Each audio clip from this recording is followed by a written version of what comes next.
Hello, hello. Hello, hello, hello. All right. We're back again for another Root Master session. And hopefully this time is the time that we can get Pachirisu. Is today the day? Finally. After all of these months, after all of these sessions, it could finally be the time. Or we could go another stream without anything happening.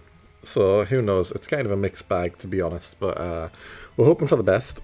So yeah, that's the plan today.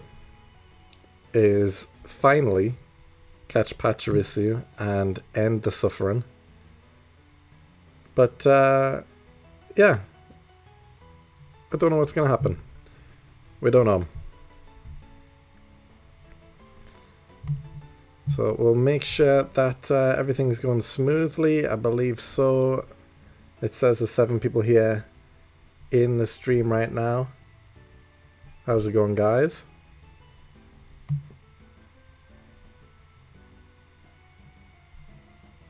And yeah, this is going to be another long session.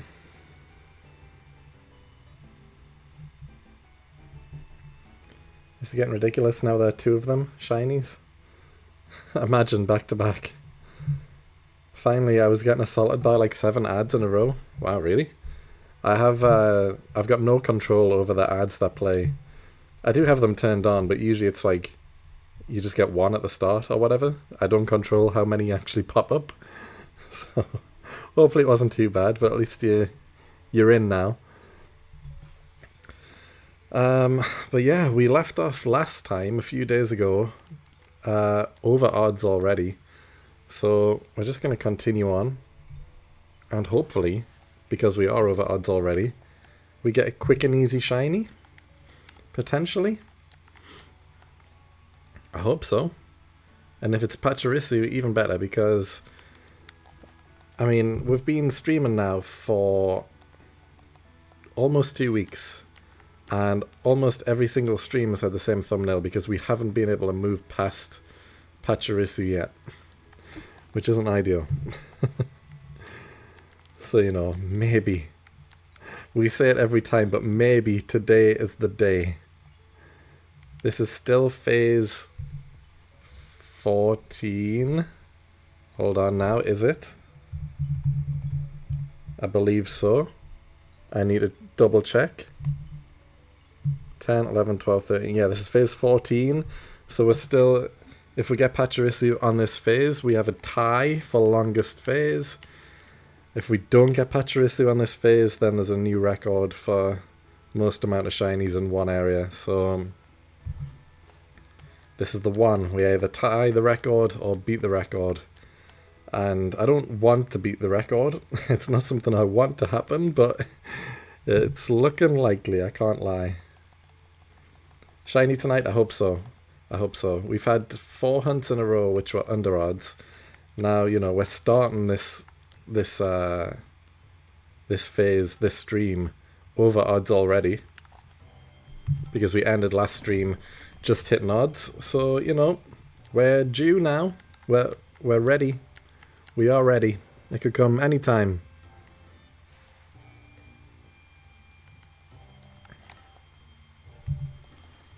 I just got a random egg at Flossessi Ranch in a ROM hack, and I got the Pokemon I wanted from that pool first try. Flossessi Ranch? What game's that from? Is that Sun and Moon era?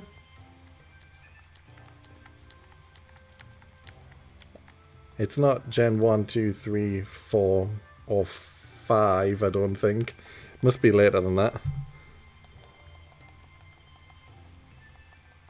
Sun and Moon and X and Y, I have played and finished, but I've mentioned before, I've only played them once through, and I don't really remember too much of them. It's in 5? It's in black and white? Oh, okay, okay. I mean, to be fair, it's also been a little while since I've played black and white, but the name wasn't ringing a bell there. Never mind. Also, if there's any football fans in the chat, keep me posted with the Man City score, because the match is happening right now. There's like 20 minutes left or something. It was 3-1 as we started the stream. If anyone scores or the score changes in the last 20 minutes, then let me know. I'm just glad Man City conceded a goal for my fantasy team. I didn't want them to get a clean sheet. So happy with that. I also really didn't want Haaland to score, and he has. Not ideal, but it is what it is. He's only scored one. I just wanted Semenyo to be the only person to actually do anything in the match. Well, to be honest, a perfect scoreline for me would have been like 1-1 with Semenyo getting the goal, and, you know, anyone scoring for Crystal Palace doesn't really matter. But it is currently 3-1, or it was when we started the stream, and hopefully it either stays like that or Semenyo scores. And that's all I want to happen.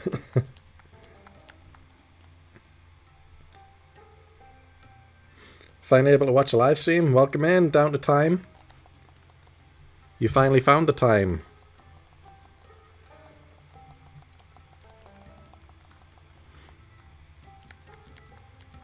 Hopefully, on your first time watching a stream, we find a shiny live, because we found 4 on stream, and we are over odds at the minute. It could happen any time now, but yeah, I was expecting a longer hunt, if I'm honest. I really was.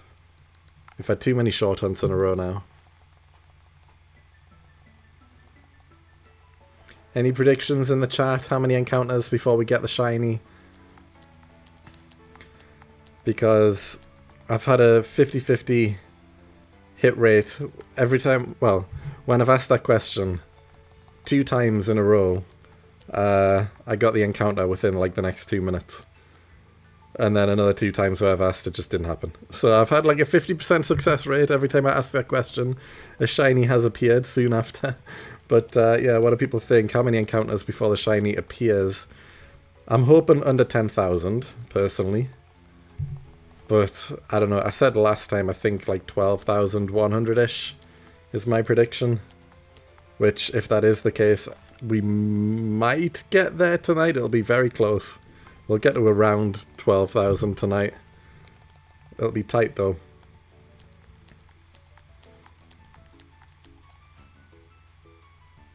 $9,762, $8,527, $10,356. Wouldn't mind any of them. $9,676. Yeah. I mean, they're all relatively soon. So I wouldn't mind any. Been watching the series since episode 1. Absolutely love this series. Thank you, man. Thank you, thank you. I appreciate it. I would love to get another episode out, but we need this pink rat to finally show its face first. And it just doesn't want to. It really doesn't want to. 12,351, because that's what I am for Route 4 Sandshrew right now. Very nice, very nice. Well, hopefully the Sandshrew appears soon. You're over odds. You're closing in on double odds. So, you know, you're probably, at that stage, it's like a 80%-ish chance that you would have found a shiny by 12,000. So, you know, you're in the minority right now. Hopefully it'll come soon for you. Maybe during this stream.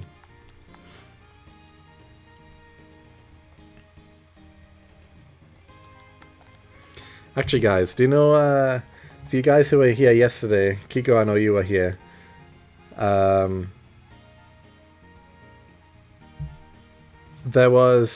We were talking about the Mewtwo idea, the clone Mew, as a one-off video. And for you guys who weren't here, I'll get you up to speed on what the idea was for a video. But basically it was, we play as a member of Team Rocket, and Giovanni has ordered someone to clone Mewtwo, or to try and create a clone of Mewtwo. And it fails, the clone fails, it's not a powerful Mewtwo at all, he hates it, he can't believe it didn't work. So he basically throws it away, and we get it. We, the player, who's just a random Team Rocket member, get the Mewtwo. Am I recording? Thank you, because I wasn't. I am now. I forget every time. I needed that. Thank you, you're a lifesaver. It was very early as well. We were only in like 10 minutes, so I didn't miss much, but that's good. That's good. But yeah, anyway, we've got this failed clone Mewtwo as our Pokemon, and we go around trying to beat the gym challenge, of course, all 8 badges. Every time there would have been a Giovanni battle, we just replace it with like generic, well, not generic, but like story-driven text about Team Rocket's plans. Since we are a member of Team Rocket, we're not like against Team Rocket. And then we get to the 8th gym. Obviously, it's Giovanni, and he's like, "What are you doing here?" And you try and beat him with Mewtwo, and you do. 4 Pachirisu? Really? I wasn't even paying attention. Really? That's 1 in 100,000 chance. We got 4 Pachirisu at the same time? And I wasn't even paying attention. That's 1 in 100,000 chance, guys, that we get 4 Pachirisu at the same time. The odds of a shiny are 1 in 8,192, and we just hit a 1 in 100,000 chance of 4 Pachirisu popping up at the same time.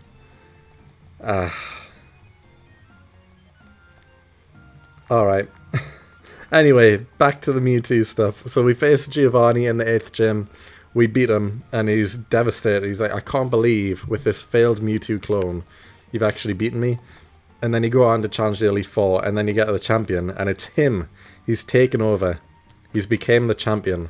And he's like, "Right, this is it. If you beat me, I'm stepping down as leader of Team Rocket. But if I win, you give me the Mewtwo back." And that's the champion battle, pretty much. And the Mewtwo clone is weak in every single stat, like very bad stats all around, apart from special attack. But he can only learn, like the special attack would be the same stat power as actual Mewtwo, so pretty high. But he can only learn 1 special attack move, which we decided would be Hyper Beam because it's got low PP, you've got to charge first. So basically, all of his moves are going to be pretty terrible apart from Hyper Beam. And if he hits Hyper Beam, it's basically a 1-hit KO, but he can't do it often. And if he charges up, there's more chance of him dying because he has to survive more moves first. So anyway, we spoke about that idea yesterday, and I thought it was a really good idea for a video. So today, I've spent quite a long time making a sprite for this weak cloned Mewtwo, like a front and back sprite. So I'm going to show you guys. I'm going to show you guys a little sneak peek into this potential upcoming video. So let me switch screen and you'll see what this looks like here. So we're on Photoshop.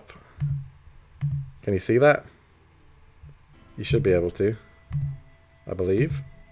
Let me check OBS. Why is that coming through blank? Is it just blank? Can you see it? I'm watching the recording live and it's just a grey screen. Why is it not showing the actual sprites?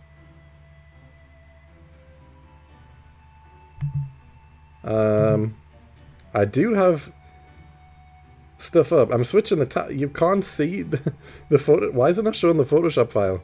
It's just grey on the screen, but for me, I can actually see the sprites. Why is it not showing it? Hold on, let me, why is that not working? Let me switch back to Pokemon and go back to it again. Maybe that'll fix it. Why is it just grey? Hold on. I don't know why it's not showing.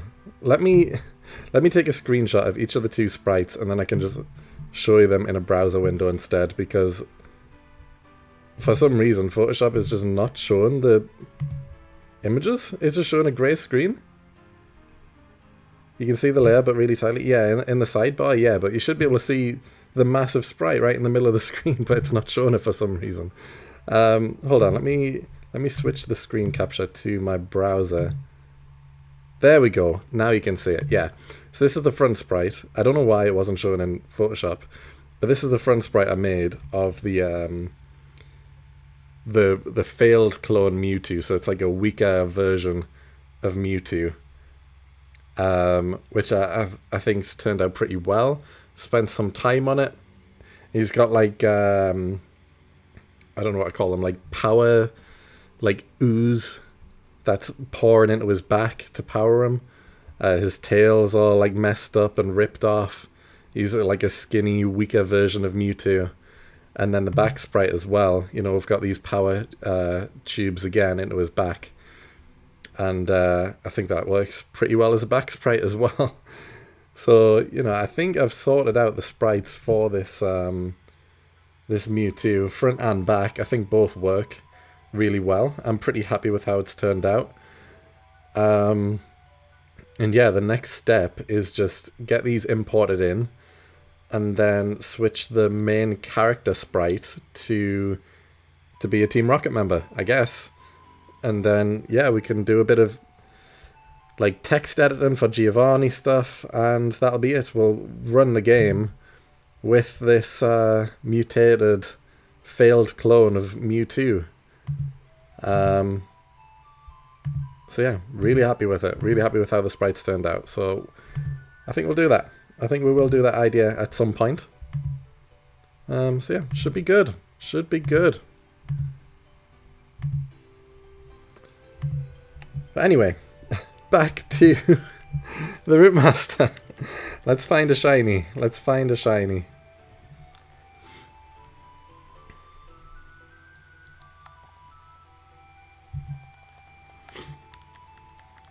I've seen another guy's video today as well. And again, you already know how bad I am with names. I forgot his name.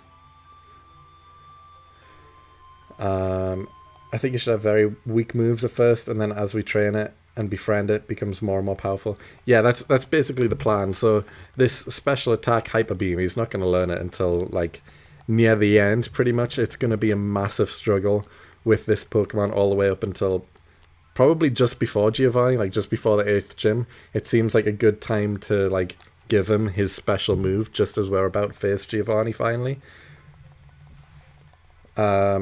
So yeah, I think that's the plan. So probably around like level 40-ish is when we'll get the Hyper Beam move. But apart from that, he's going to have relatively weak moves throughout.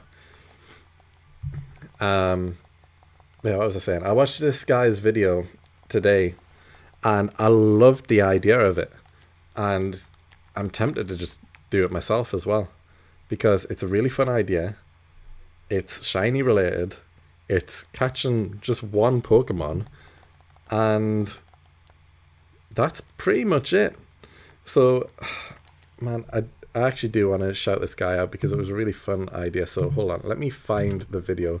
I'm actually going to go into my watch history and find it because I want to know who it was. Let me see, history.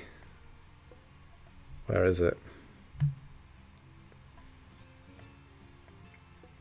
Because I only watched it earlier today. There it is.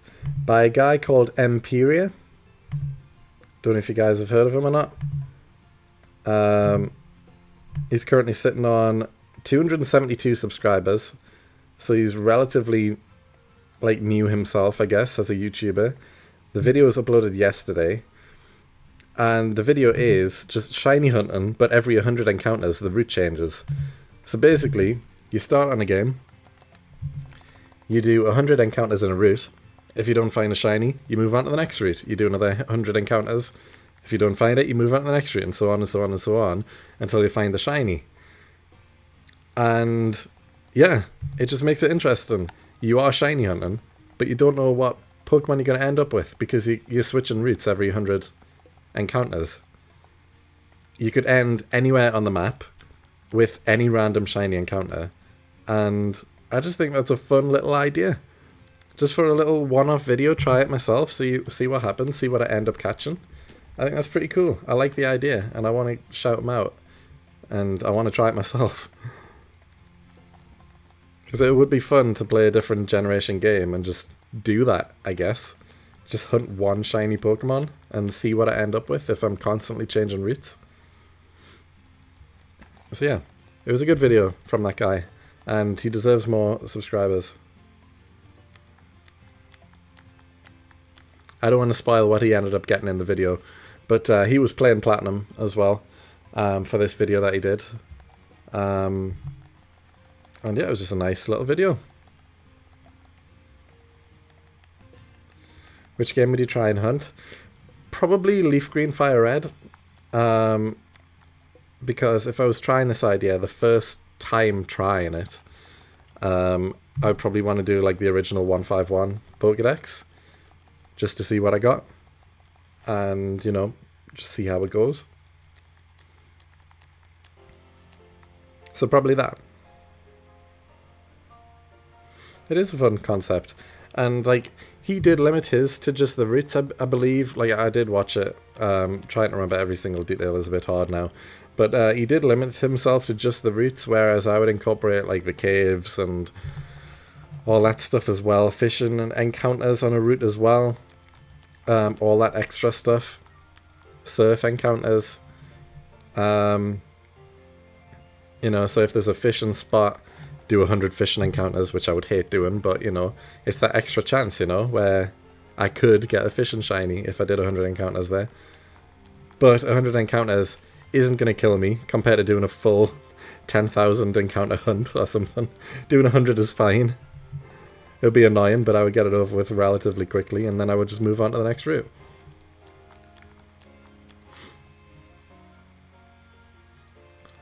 So yeah, again, I would like to try it, and I would probably multi-hunt. Like, do multiple games at the same time again, like I do with everything.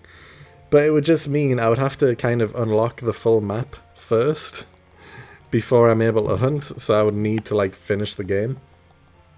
So I'm already tempted tomorrow doing a live stream where I just play through the game, play through Fire Red, Leaf Green, finish the game.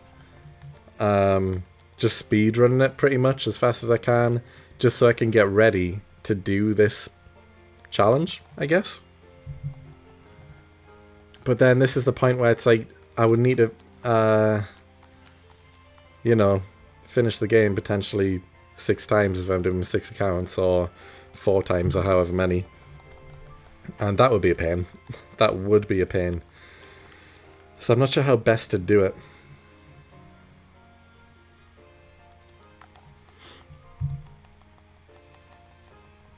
Unless I found like 6 different save files online of the same ROM, you know, like 6 different Leaf Green save files that have already completed the game, because to be honest, it doesn't really matter who the trainer is or what Pokemon have already been caught, all that stuff. All I need is a save file that has already finished the game, and I need 6 of them. So I might just find like completed save files online that I can download, and then I can just do the hunt straight away.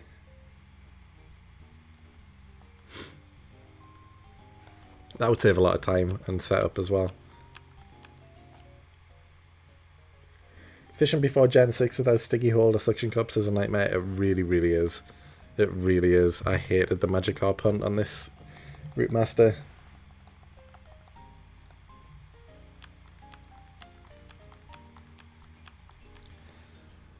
The Man City game is likely finished. No one said anything.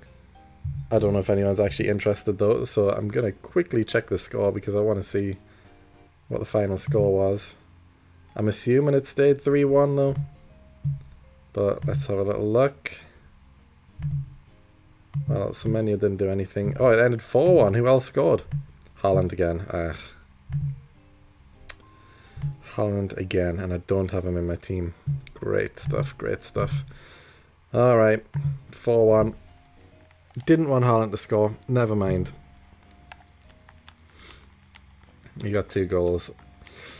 And a lot of people had him as captain. Great, and I don't even have him. Great, great, great. Now I just need Bruno Fernandes for Man United to actually do something, since they lost last week 2-0. He needs like at least 1 goal, 1 assist. Otherwise I'm going to fall down in the rankings. Oh no. Hi here in chat. How's it going, Rube?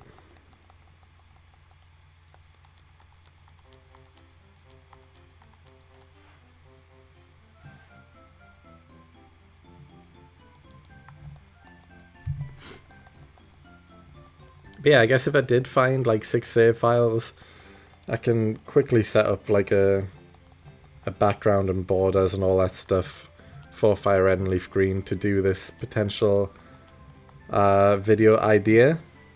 Would you guys be interested in a live stream of that tomorrow? Just a one-off video, looking for one shiny Pokemon. Just doing 100 encounters in a route and then moving on to the next route and doing another 100 encounters until I find a shiny. Could be something random. Could be something great. Any projects working on in the background? I guess the Sapphire Dream Team quest is ongoing. Very slowly, since I'm only working on that once a week. Started the sprites for a potential Mewtwo clone video. And then this idea as well. Of doing 100 encounters in a route, trying to hunt for a shiny Pokemon, and if I don't find a shiny in 100 encounters, we move on to the next route, and then we move again, and then we move again, and we move again, until we finally find a shiny. So we don't know what shiny we're going to end up with. We're constantly moving. So I'm thinking that's something we might do tomorrow. It could be a very quick video. You know, we might start the hunt and then find a shiny within like 1,000 encounters and then say, oh, we're done. Just like that. It can happen. It'll be interesting to see what we got though. It'll be a little disappointing if we got something rubbish, I can't lie. Like if we ended up with like a Rattata or a Weedle or something, I'll be like, we did this for a Weedle. Okay. But we could also get something really cool. You never know. Hey Bojack, how's it going? Welcome back in.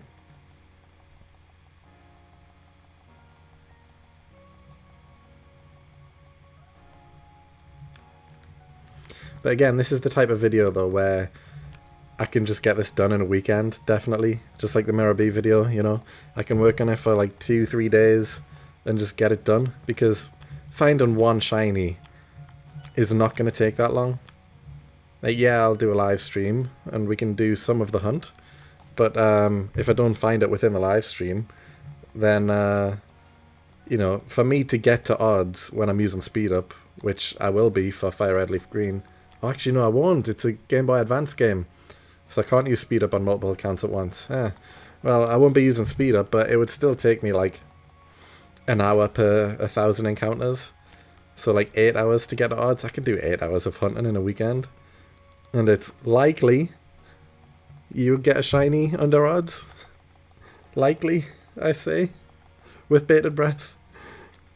Or that might make the video even more interesting if it takes like 30,000 encounters before a shiny shows up. Because I'm constantly switching routes. I never know where it's going to land. And the encounters just keep going up and up and up and up. And then I get a Weedle.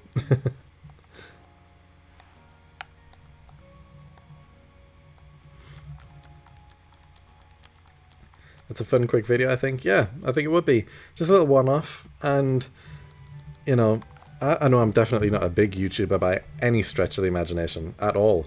But this guy is relatively new. And he's only got less than 300 subscribers. I want to try his idea. And if anything, it'll put more eyes on his videos as well. I want to shout him out. I want to try it. So, yeah, I think I will. I think that's what we'll do tomorrow, guys. I'll sort something out, I'll get everything set up, and we'll do that tomorrow. I have Kavana in my team, the one I'm doing dragon types, and I need an excuse to keep it. I really like Sharpedo. It's going to be tough for a dragon type team to have Kavana on it. Although I must say I much prefer Kavana over Sharpedo. I don't know, I just feel like the evolution was a bit of a letdown. Kavana's colours are really nice, and then Sharpedo is just like boring, dull blue.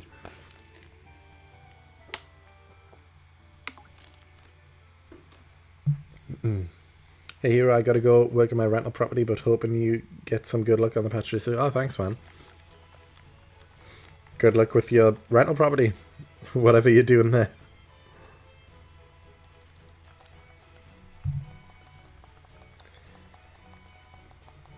Is that the video where he hunted the Bibarel? Well, I didn't want to spoil what he got, but there you go. Yeah, it was.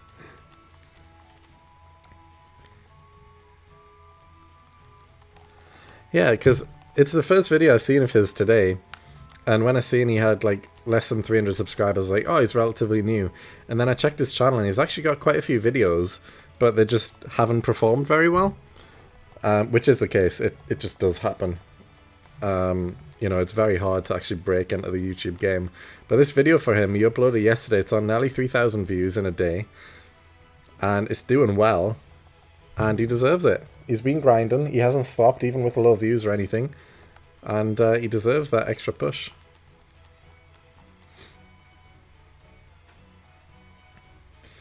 Maybe you can help other upcoming YouTubers with that, like Mr. Beast. I don't know if you've heard about him. Yeah, that small guy. Could do. I gotta redo the kitchen. Yeah, better that you than me. I hate DIY, if I'm honest. On the plus side though, my wife loves it, so I just let her... I let her do all these DIY things.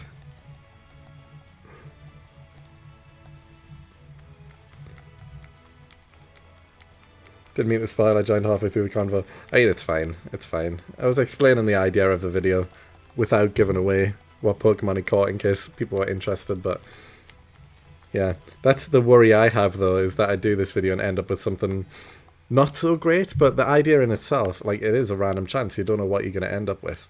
So it's kind of funny to end up with something not great. You've got the full map to explore, and if you end on something pretty terrible, then it's like, oh, okay. So I think it works either way. If you get something terrible, it's funny because you've done this, going around the entire map and you ended up with something rubbish.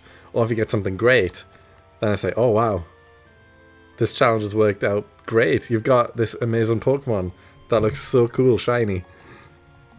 So it works both ways. The shiny that you get doesn't really matter, it's the journey.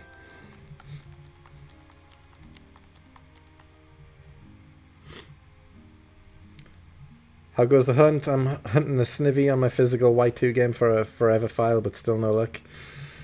The hunt, it's just never ending. It's never ending. You know, we're on phase 14, we're over odds right now. Still no Pachirisu. We've been going for like almost 3 months at this point.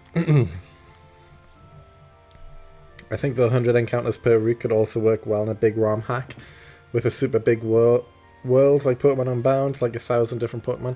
It could, yeah, it definitely could. I just think for this sort of idea, you might want to just limit it to the games that people already know. Because already by doing a ROM hack, you're limiting the viewers that'll search for a specific game. If that makes sense. Like, people know the actual Pokemon games. Not as many people know all of the ROM hack titles and stuff. So you're kind of limiting viewers by doing a ROM hack as is. Unless that ROM hack turns out to be very popular, in which case you might have found a bit of a niche there. But for the most part, doing the generic, normal games is better in the long run. Unless you're specifically making a video for a ROM hack, but, you know. I get the idea, though. It would be good and cool if there was an actual Pokemon game where there was, like, multiple regions and all the Pokemon are in at once and stuff. And I think it would do well. Maybe some of the Switch games, I guess. I don't know. Is there more Pokemon available on, like, the Switch games? Maybe. But for the most part, I think the majority of shiny hunters, at least anyway, do prefer the Game Boy and DS titles just because of the higher odds and just the sprites, I guess, as well, instead of 3D models. And the fact that you can find a shiny on, like, all of the Switch games in 10-20 minutes if you wanted to, because the odds are like 1 in 50.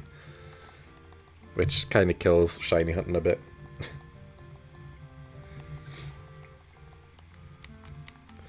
Maybe more for personal enjoyment instead of a YouTube video. Yeah, that's true, that's true. Yeah, I think I'll do this on Fire Red Leaf Green. Original 151. I just think it'll work well on there, really. So as I recall, X and Y have the highest regional dex of 450.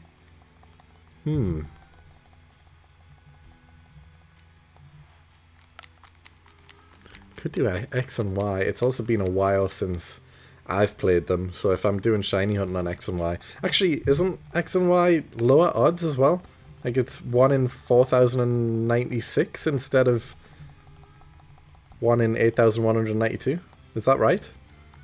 Is the switch at Sun and Moon to like half odds? So it could be even quicker to find a shiny on those games. I just got Bagon in the team. You have no idea how happy I am after an hour of running around in the grass looking for one, and it is sheer force. The gang has come together. Wait, a shiny bait? Are you doing shiny hunting, or is this just a normal Pokemon Dragon team? It's half odds, yeah. Yeah, thought so. Are you including fishing in the 100 encounters? Yes, that's I did mention. Yeah, I will be. So even though I hate fishing encounters, if I'm only doing 100, it's not so bad. I can manage 100. I'll get through it relatively quickly, and then I can just move on. I'd also have to decide which rod to use. I likely wouldn't use the old rod because it's only Magikarp on like every generation. But the good rod and the super rod usually have different encounters. So I don't know how I would do that really. Maybe I'll just use the super rod in most areas. It's better Pokemon overall, I guess. Or maybe the good rod is better because it's like the first evolution of Pokemon with the good rod, whereas it's the second evolutions with the super rod. So if I found an encounter with a good rod, I can just evolve it. And maybe that's better. I think that's probably the better idea. Use the good rod instead of the super rod.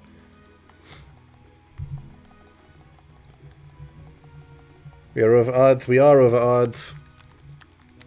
Hoping a shiny pops up soon. And hoping it's Pachirisu.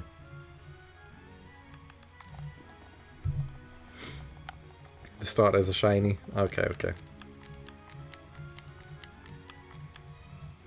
20 encounters per rod, rest of the encounters on land. Yeah, that's true. I could do that as well. Could do.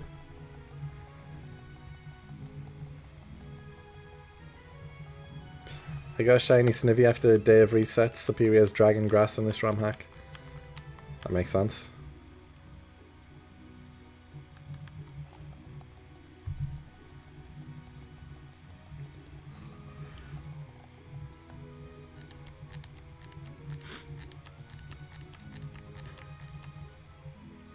Oh, I thought one of those Shellos was shiny there.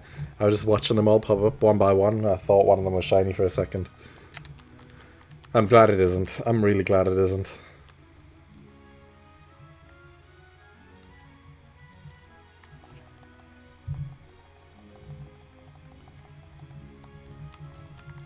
I can't believe we hit the 1 in 100,000 for Pachirisu showing up at the same time, though. To be fair, we've done around about 100,000 encounters in this area. So we were due for Pachirisu popping up at some point. We are literally right around 100,000 encounters, so the fact that we got it just about now is pretty crazy timing. It took the full 100,000 encounters to actually get 4 Pachirisu up at once.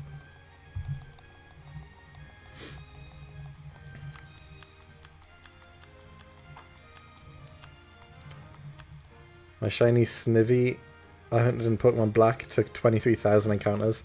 Longest hunt of my life as the resets are slow as hell. Oh yeah, I bet. I mean, I've had only 3 Pokemon on this entire series so far go over 23,000 encounters, which was the Shinx last episode, which was 25,000, and then I've had the 42,000 and the 46,000 encounter hunt. And those are the only 3 that have been that high. And I don't want to do that again. I really don't.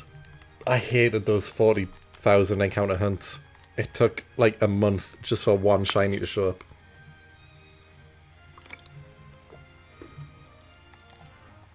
Whereas usually when I'm hunting, it takes like maybe 3 days at most per shiny. On average, I guess. Like, you've seen the streams, some of you guys, you've seen we get like one shiny per stream. It doesn't take that long. On average, it probably takes me about 2 to 3 days to find a shiny. But yeah, those 40,000 hunts, it took me like a full month just for one encounter. Not great. Y2 is at least quicker with the suitcase opening simulator. That is Diamond and Pearl. I'm currently at 9,215 resets for the shiny Snivy hunt myself. I'm catching up. I'm only 300 behind. I'll get there soon. Because hunting on this is a lot quicker than a shiny starter reset. So I will catch you. We were all happy when we saw your green Zubat. Oh, I bet. And then I got my shortest ever hunt with the Onyx right after it. 264 encounters, I believe. My shortest hunt right after the longest hunt. It's crazy how that works, right? I get my longest ever hunt and then my shortest ever hunt back to back. You can't write it. You can't write it. Why?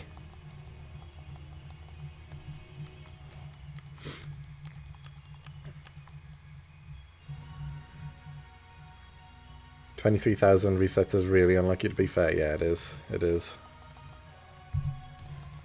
But also, it's not even that uncommon. Like, my 40,000 encounter hunt was like a 1 in 200 chance. So, you know, if there was like 1,000 people in a room doing shiny hunting, 5 of them would get over 40,000 encounters before finding a shiny. And I just happen to be one of them. That's crazy. Because 1,000 people isn't that many people when you think about it. And if everyone was shiny hunting, 5 people would get over 40,000 encounters on average for a shiny.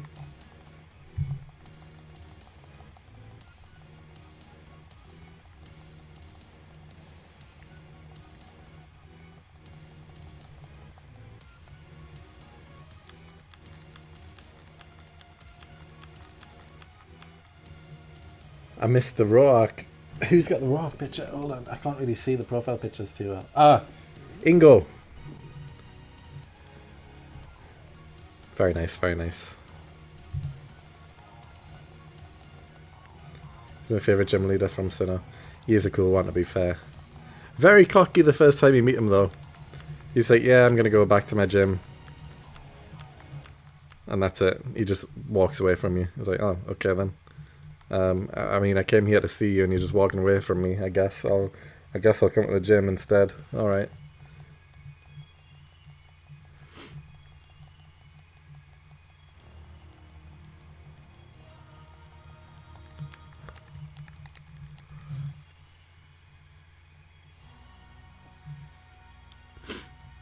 I do expect a shiny tonight on stream, though. I'm hoping for one. We're at 9,000 now.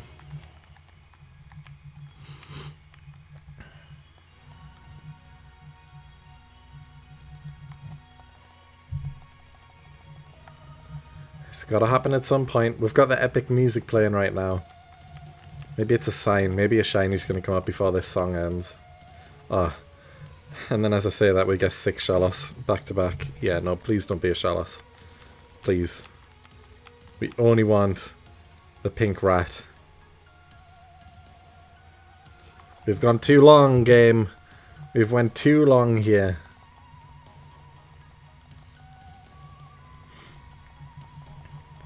Grandados's Supremacy, best fossil. I kind of agree, you know. I think I'm in agreement with you there. I also really like Granados. And the fact it's red shiny instead of blue. They did a full palette swap. I like that. I like that with any shiny where it's a full palette swap. So yes. I agree. I don't think there is a better fossil. Unless Aerodactyl... Aerodactyl counts, I guess. Technically, Aerodactyl is a fossil. I've got to give it to the boy.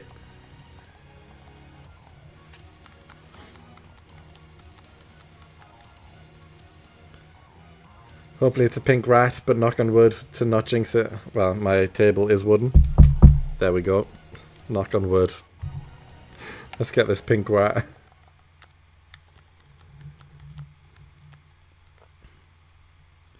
Lucky phase 14. Come on. I mean, I know we're over odds now. We were due one, but let's wrap this up, game. Yeah, let's get this pink rat, the Pachirisu. If you want to throw me a bone and make it have pickup ability as well, that would be even better.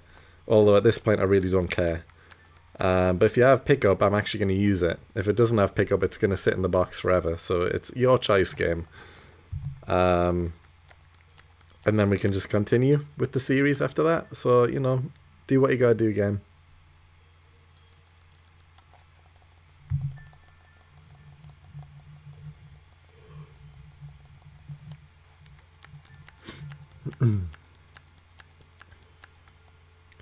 Aerodactyl is not technically a fossil. You get the DNA sample from a mosquito inside the amber.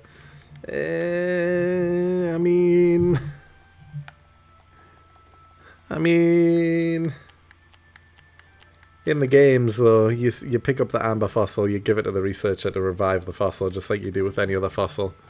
I know technically, lore-wise, it's maybe not the same, but functionality-wise in the games, it works the same way.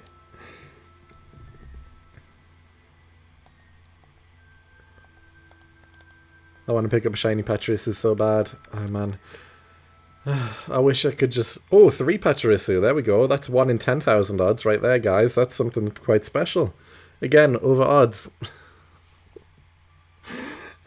Getting 3 Pachirisu at once is rarer than finding a shiny Pokemon. Before we got 4, and I didn't realise it, but we got 4 at once, which is a 1 in 100,000 chance. Now we've just got 3 at the same time, which is a 1 in 10,000 chance. So there we go. We've just seen something rarer than a shiny there. And it doesn't even matter.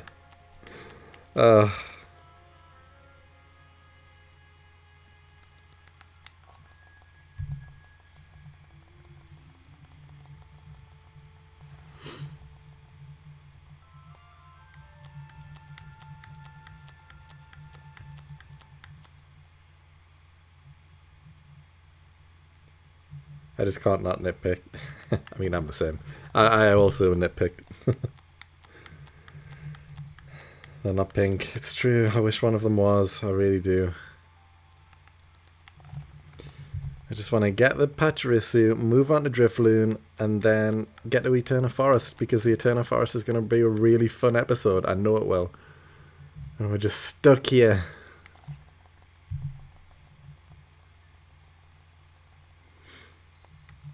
Does this mean Aerodactyl was originally the size of a mosquito? I'm not sure that's how it works. I don't think so.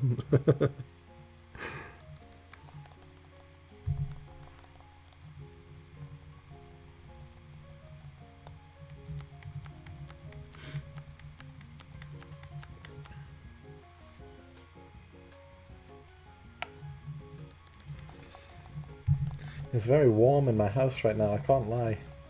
I do have a fan, like, next to me, but it's not plugged in. Maybe later, maybe later.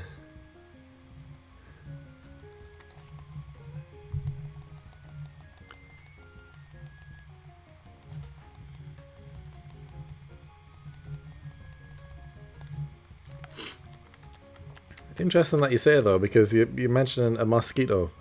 Does that mean there's insects that aren't Pokemon within Pokemon lore? We have mosquitoes around. Why wasn't it like a Beedrill or a, I don't know, something else? There's plenty of bug insect Pokemon. It could have been anything. Is it definitely a mosquito? Confirmed mosquitoes exist in Pokemon world, but no one catches them? They live freely?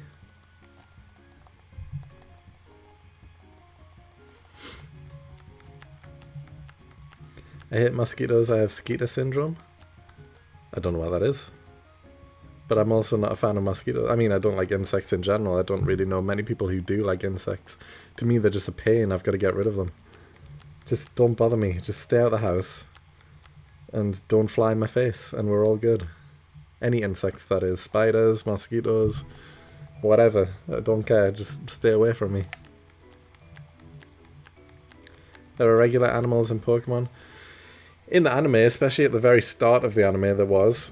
But I think more recently, at least, well, definitely, the past few generations and stuff onwards, you'd just never see any.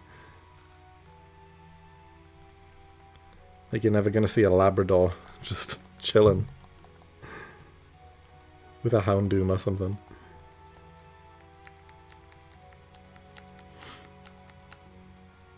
But I remember in the early days, obviously there was just, like, normal fish. Like, in the very first few episodes of the anime and stuff, you just see normal fish and that sort of thing. If I may ask, what was your first shiny? If you remember what it was. For myself, if you don't count the Heart Gold, Soul Silver, Gyarados, this Snivy will be my first.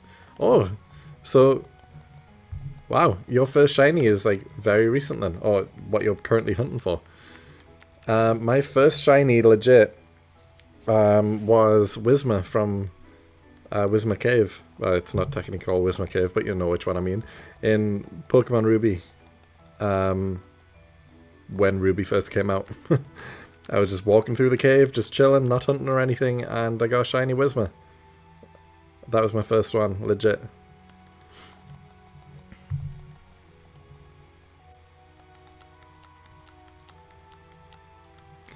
So, nothing too special. Because I don't think Whismur's really up there with a lot of people's favourite Pokemon. But it's special to me for that case of being my first shiny that I found legit.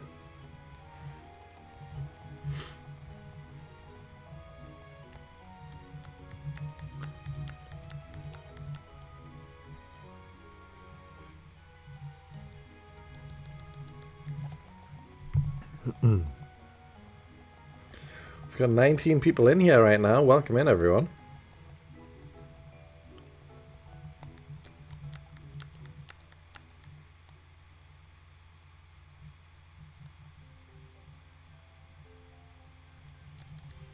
If you've got mosquito syndrome, the more you get bit by mosquitoes, the more violent the reaction you have, to the point you end up developing something similar to an allergy.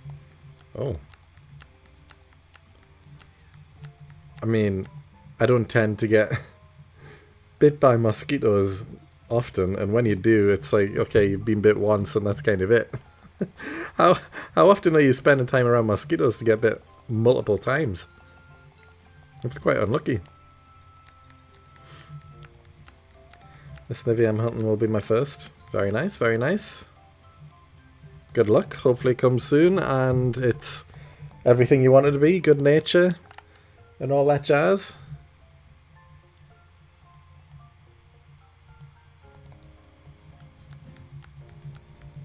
What made you pick Snivy as your first, like, shiny hunting target? Bit of a random one.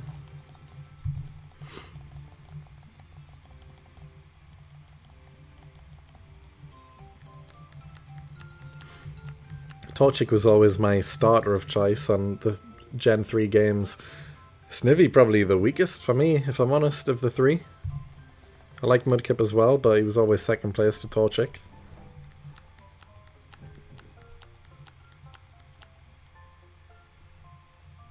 Snivy was like the backup option if I had played through the games enough times. I was like, you know what, let's try something different. We'll go with Snivy for a change.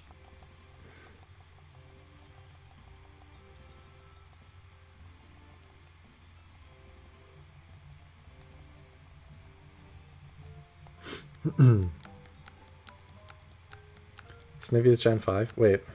What was that? Oh, I was thinking of Trico there. Why was I thinking of Trico? Never mind. Never mind. Yes, Snivy is cool, actually. I don't know why. Like, I had Gen 3 on the brain because we were talking about Whismur. So when he said Snivy, I instantly just pictured Trico. And I was like, Trico's not that good. But I thought it was called Snivy for a second. But yeah, Snivy is cool. Yes, okay, Snivy is cool. I'll give you that one. To be fair, I like all three Gen 5 starters. They're all pretty cool.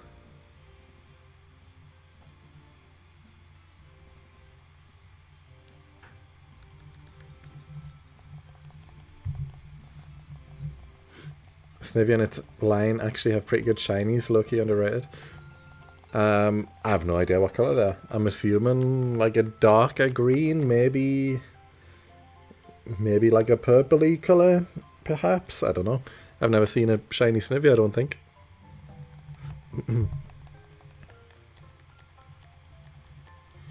I'm just taking an educated guess based on like other shinies, you know, from starters and what they tend to be.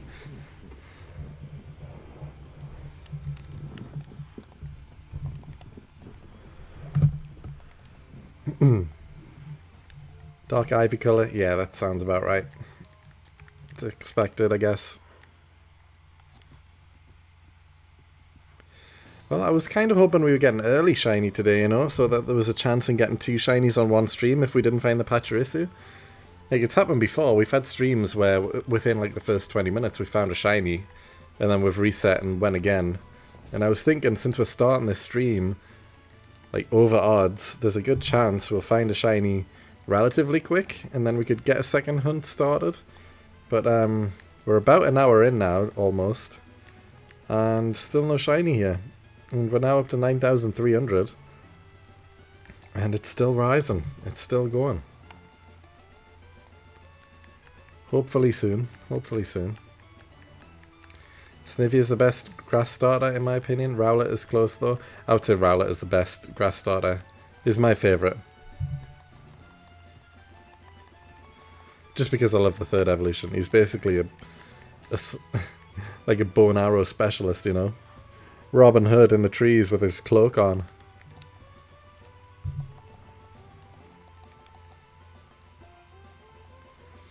Now that I'm starting a forever file, I decide I might as well get a shiny starter. Yeah, worthwhile, worthwhile. A lot of people seem to be starting forever saves recently.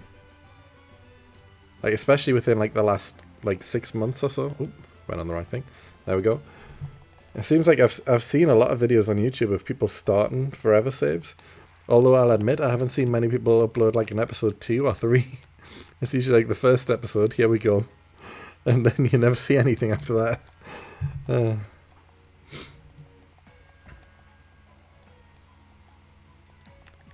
Snivy is broken with its hidden ability. I won't lie and say I remember what it is. I've got no idea what it is.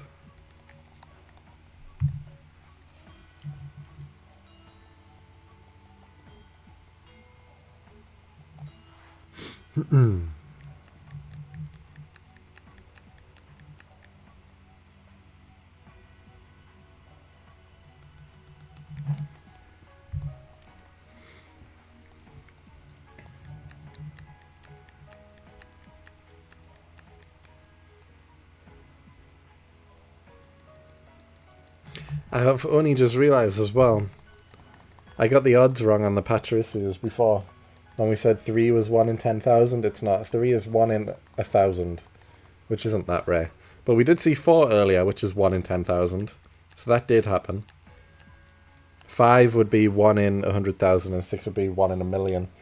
So we were wrong. We were out by... we times it by 10. So yeah, the 3 that we seen earlier was a 1 in 1,000 chance.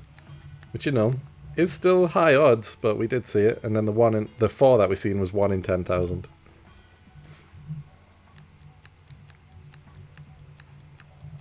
Just spam Leaf Storm non-stop. Yeah.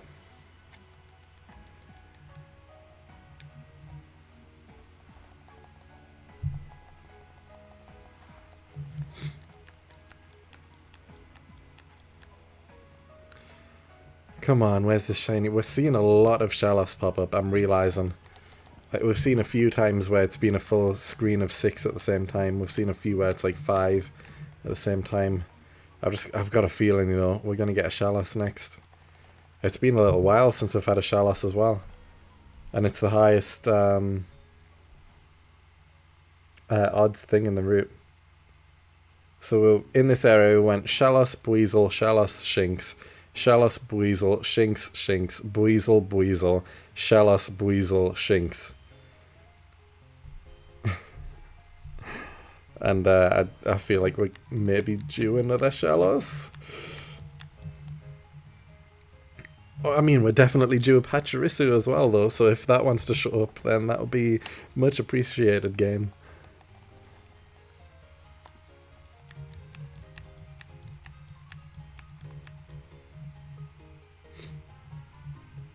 Moves that low stats rise them and vice versa. Oh, that's pretty cool.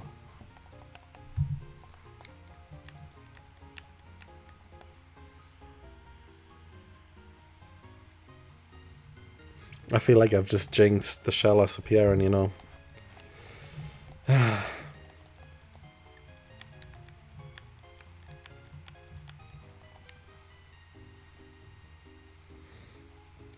I mean, I'm hoping it's good luck that we did see the 4 Pachirisu and the 3 Pachirisu, though, because that's still high odds. Now we just need a shiny one.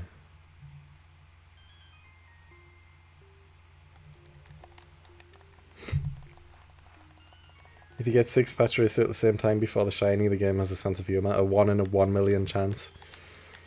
I would just cry. There's nothing more I can do about it.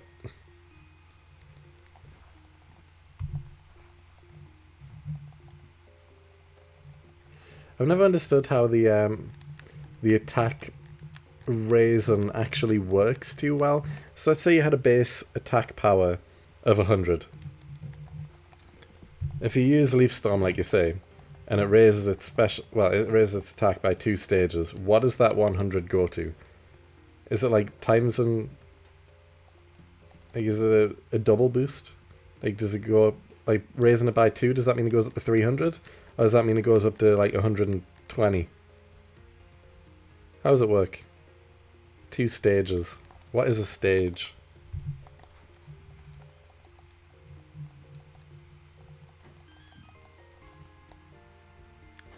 It's like when you use Growlithe stuff, the attack lowers by 1 stage. I've never really understood how much it's actually doing.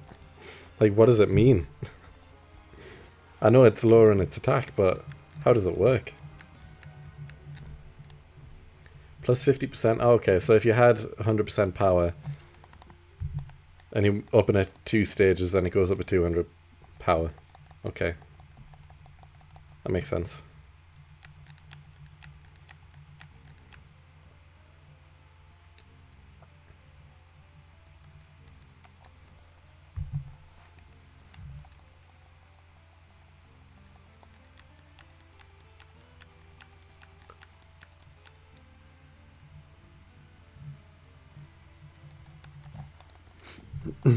Oh man, I'm tired.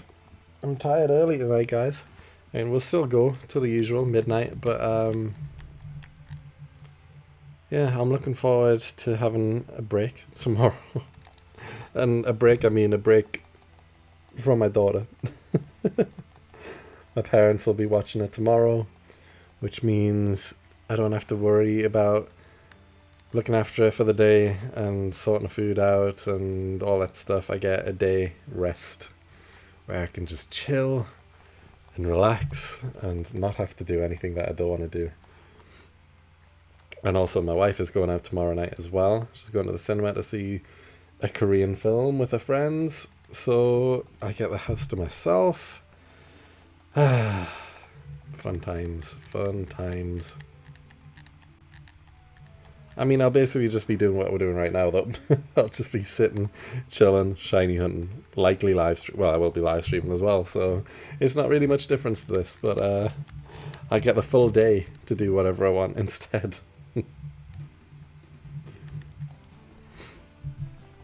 But I am taking my daughter out bowling tomorrow. We've got like a weekly tradition now. Like, she's only 3. She's 3. So she's starting to get the hang of things. But for like the past 2 months, every weekend I've been taking her bowling. I've always enjoyed bowling. I've never been that great at it. Like I feel like I was above average. Like when me and my friends would go bowling, I would usually be like top 2, I guess, between my friends. I like bowling. I enjoy it. But I was never like anything special at it. But from about 2 months ago, I've started this just weekly tradition, just taking my daughter bowling. Which has given me a lot of time to practice, I guess. I've been bowling every week. And now my average is getting pretty good. Like, on average, I get around like 140 in a game, which is decent. you know, it's not, again, it's nothing too special. But I think for like an average player who doesn't usually play much, the average is like 70 to 80. And my average is up to 140, which, you know, usually includes like maybe 2 strikes a game, a lot of spares. You know, my best game was just over that average, and I think I had like 1 frame where I got 8, 1 frame where I got 9, and all the rest, like I got like 7 spares and 1 strike or something. So yeah, pretty decent at bowling now. Nothing, again, I'm not going to be entering any tournaments or anything anytime soon, but I do enjoy bowling, so we'll be doing that tomorrow before I take it to my parents' house for the day. So by lunchtime, I'll just be able to chill. If you don't mind me asking, how old are you? I am 31. 32 in January.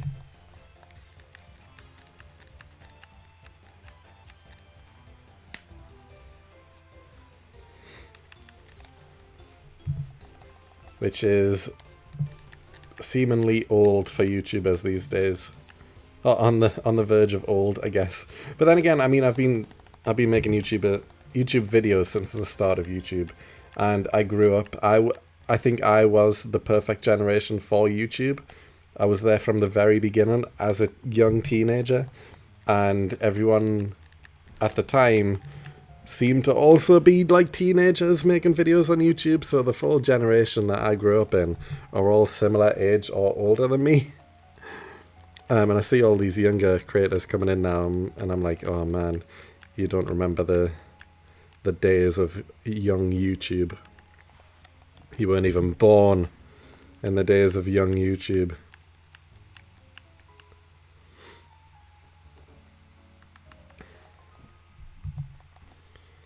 Just got shiny Chimchar and Pokemon Diamond. Very nice. Very, very nice. How many encounters? Hopefully not too many. Let's do an age check here, guys, because I can't see my analytics, and I know that I've got like a decent like age range between like, well, it starts analytics at 16, I guess. But between 16 and 35, that's like my main demographic. So what are you thinking, guys? Well, what's your age of people in the chat right now? I want to get an idea of the age range I'm dealing with here. I was born before YouTube. I mean, yeah, I was born in 1995. So like 10 years before YouTube.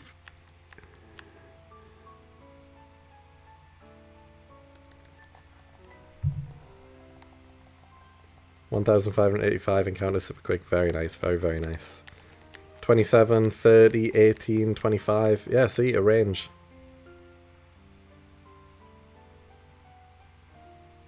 Okay is the only one who wasn't born before YouTube. Ooh.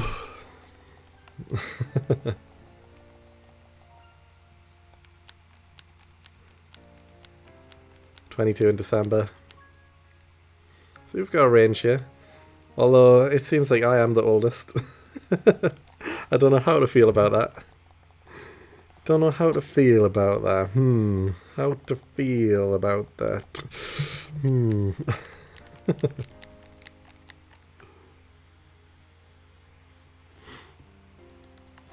It's weird though, because I don't think I'll be able to change now, but like in my work, I'm like one of, if not the youngest person there. I'm the youngest person in my team, one of the youngest people out of the people I talk to at work. My wife is 4 years older than me. In my friend group, I am the youngest. So I'm just used to being like the young one. But then here, I'm the old one. Oh no. Oh no, no, no.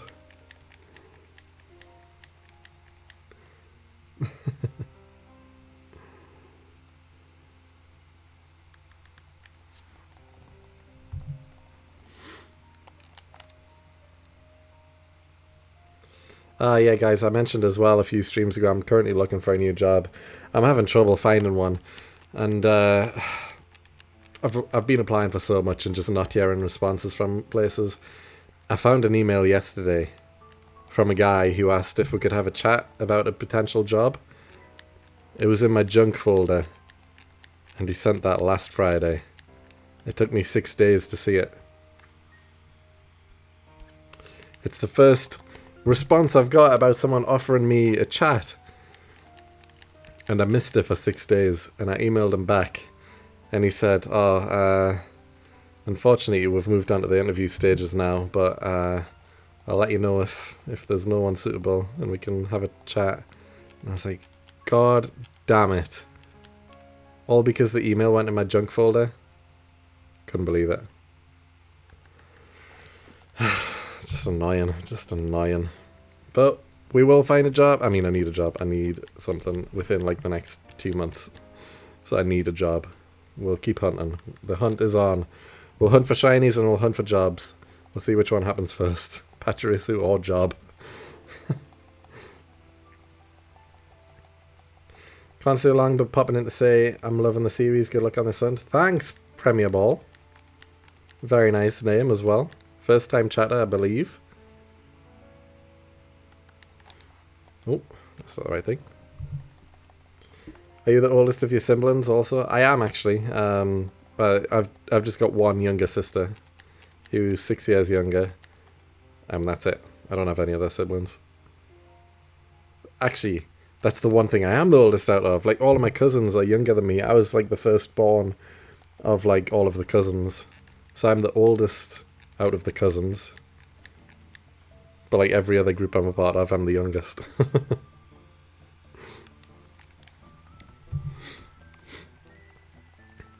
Just trying to be a maths teacher, 34k starting salary and 29k to train. I mean, not trying to brag, definitely not. But the job I've got pays like almost double that. It would be quite a step down.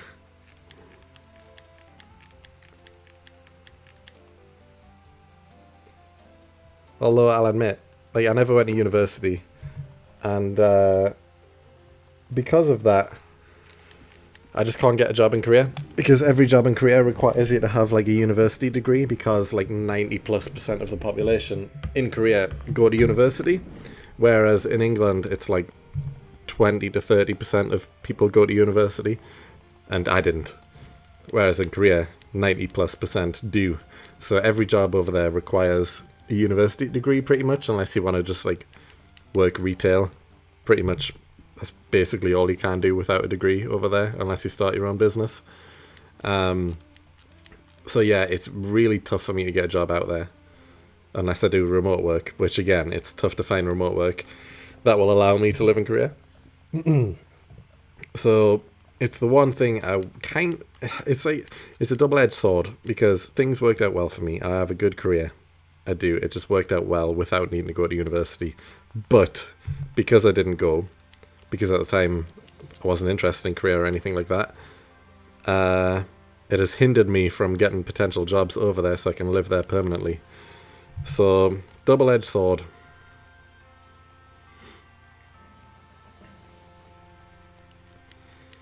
I have training as lab tech, X-ray and TC operator. English is my second language with a diploma, and I'm currently studying Japanese. I mean, you're doing great. You're doing great. Stick on the track.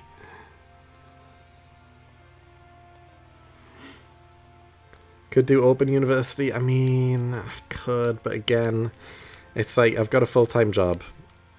I've got a daughter. When am I going to have time to do open university? And how am I going to afford it as well? I mean, again, similar to Rootmaster, I guess, which I am committing to. But like this, doing a university course takes up years of your life, you know? It's like 3 to 4 year course for the most part, depending on what you choose.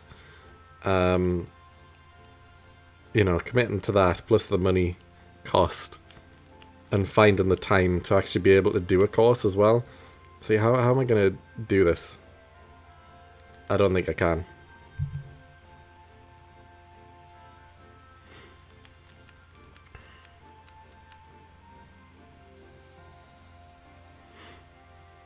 Plus, I'm past that now. If I did a course in university, no matter what field it is, it's likely the degree I would get out of it would put me into a field where I'm making less money as a starter position than what I'm on now. In the long run, it most likely would help. But yeah, I don't know. If I just stayed on the career path I've got, I will keep improving and growing and making more money anyway. So, is it worth it to live in Korea? Probably, unless I keep on growing in the role and then I can work somewhere remote. But yeah, I don't know. That's a future me problem. Me and my wife have said once my daughter turns 18 and she's university age and stuff, and she can do her own thing, which will be in 15 years' time, we're going to move to Korea permanently and just live there, which I can't wait for. 15 years to go.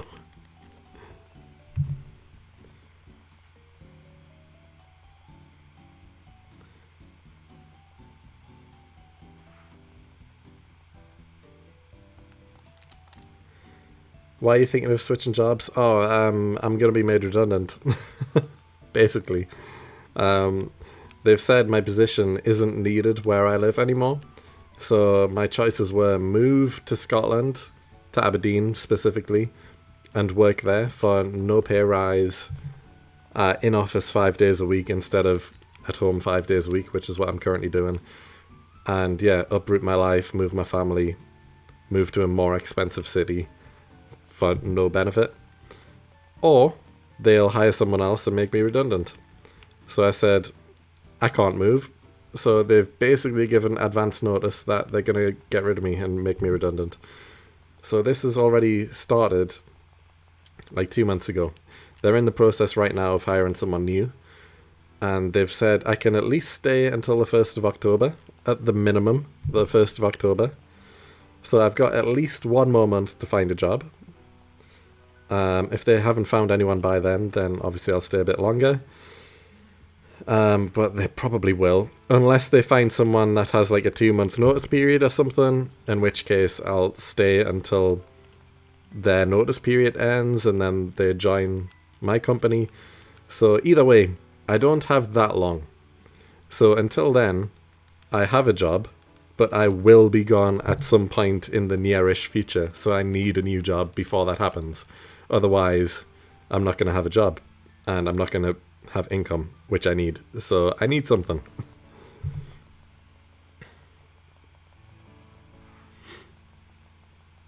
When you land a job, look if they'll pay for a degree for you. I mean, that's a very rare that a company would pay for a degree. They'll pay for training courses. That does happen, and I have had some myself. But like these training courses are like a 1-2 week thing, you know, where it's like £200, £300, that sort of thing. You know, something that you can do quickly and easily. I don't know many places where they'll pay for a university degree where you've got time to actually do a university course at the same time as your full-time job as well. Bad Frequencies, first time live. Welcome in, man. We're always looking forward to new viewers joining. Welcome, welcome. Random fun fact that came to mind as we are speaking of studies. If you get a PhD in Finland, you can get a top hat and a sword. That's pretty cool. That's very cool. At least you have some advance notice for this. This is true because I've only been in this current job for like 1 year, 4 months. So not too long. My previous job made me redundant as well, but they gave me no warning. And this is after 1 year and 1 day exactly. So Thursday, I was celebrating 1 year anniversary. Everyone was saying, oh, congratulations, you've been here a year. Hopefully many more. And I was like, haha, yeah, definitely. And then the next day, logged in, and my manager was like, oh, sorry, we're making you redundant. I was like, oh. On a Friday morning, first thing, I've just worked this entire week, I've just celebrated a year, and then the next day you tell me I'm redundant? Just out the blue? Great, thanks a lot. And then I never see my manager again after that. I had to go back to the office to hand in my laptop and stuff, but he wasn't there at the time. So I just never seen him again after that call. Couldn't believe it. But I did get like, even though I was only working there a year, they gave me 3 months redundancy pay, which was massive.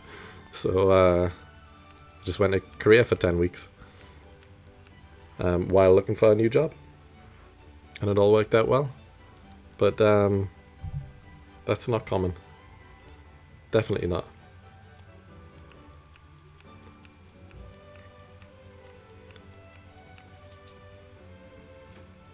I'm looking for a job offer in Japan because I'm planning on living there. It's still a long way, but I'm trying to preserve. Very nice. Very nice. I watch all your videos that you upload. Don't worry, wasn't expecting live, and I also thought you would start a membership thingy. I mean, I know that's a thing that I can do, but also there's no, like, I don't have anything to put in a membership. So I don't really see the point in doing it.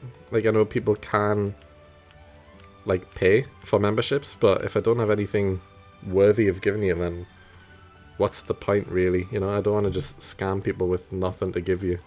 So I'm not going to do a membership unless I actually have something worthwhile, which right now I don't know what that would be. So kind of is what it is. No reason to do that anytime soon, I guess.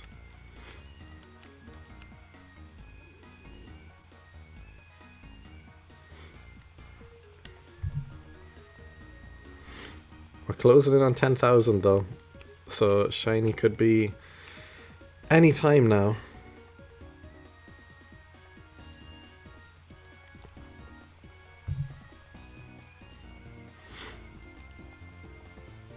Just supporting you, all that matters. I mean, I appreciate that. I do appreciate that, but again, unless I had something worthwhile, I don't want to just do it for the sake of extra money, I guess.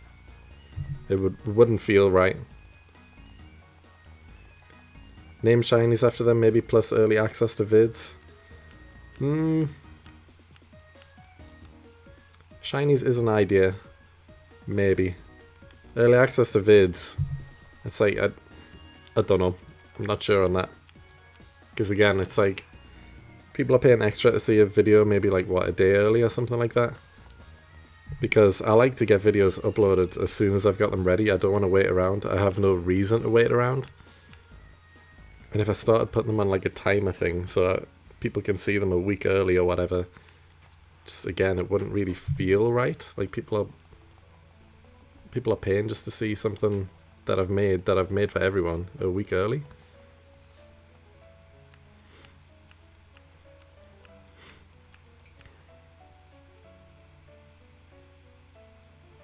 Just enable super chats on here, maybe. Again, that is an idea. It's definitely something.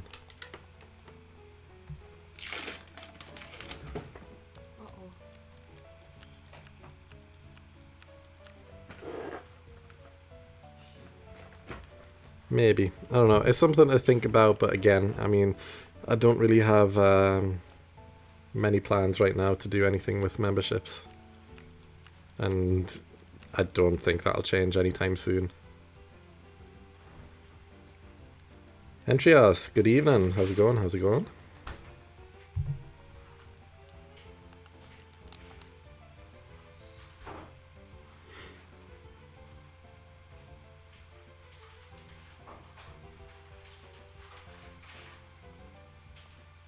Actually makes me not want to watch the content if I have to pay to access videos. Exactly, which I don't want to do.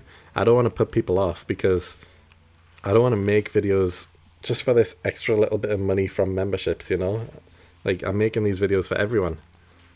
I'm already getting some ad revenue, like it's not much. I'm not getting that many views per video to make much money from YouTube, but you know, I am making a little bit from ad revenue. I don't need extra from memberships, you know? Like, it's not going to really change much.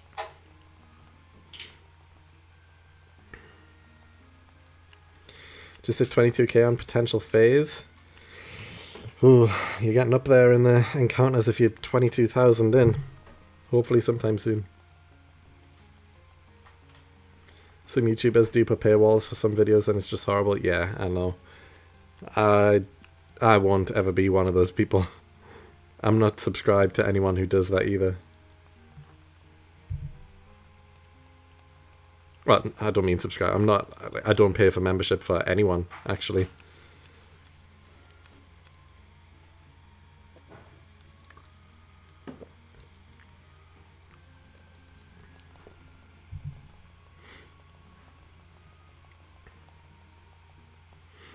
I mean, people have the right to do whatever they want, but I guess it's personal preference. If I had something that is worthy of being in a membership, then I would consider it, but I really don't.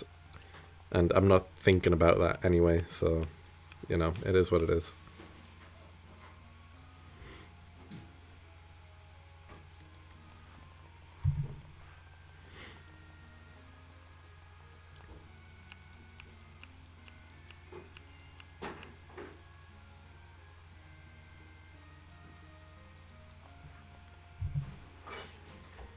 Well, we are about to hit 10,000 encounters, and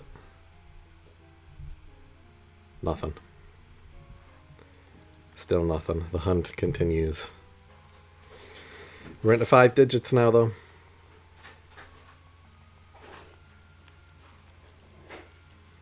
Wanted to compliment your editing style, very clean and polished. I appreciate that, because I hate editing.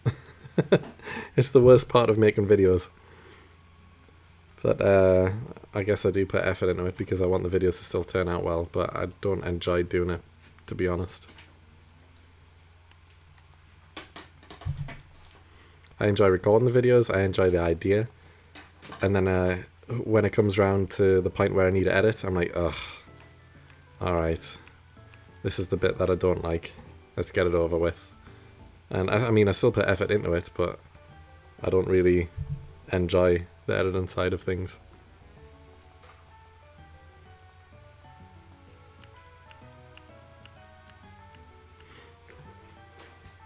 There's something so dystopian about having videos in your liked list that you later come back to rewatch and to see it is now blocked behind a membership. I didn't know people did that. I thought it was like extra videos that are behind a membership. Okay, fine, I understand that. But videos that have already been uploaded that they'll later put behind a membership? Why?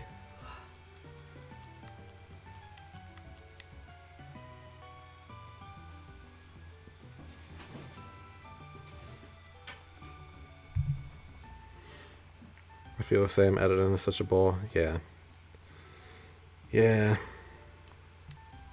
It's just the bit on the end that you've got to do, I guess, if you want to make videos.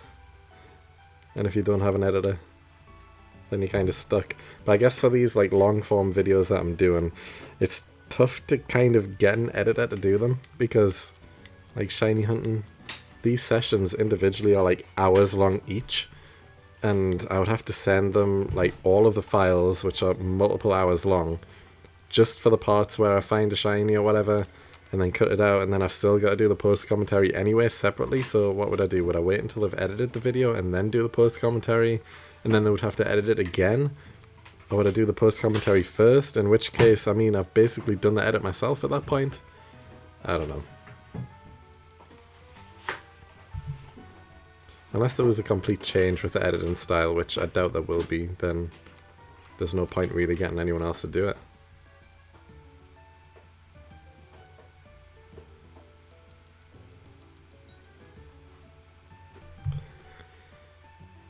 Have you had many 10k phases during the hunt for the pink rat before this? Yes, I have had, so this is phase 14. I've had 1, 2, 3. Actually, this is only phase 4 that's been over 10,000. I've had 15,558, 19,986, 25,476, and then now this one. These are the only 4 out of 14 that have been over odds, I guess. So not many.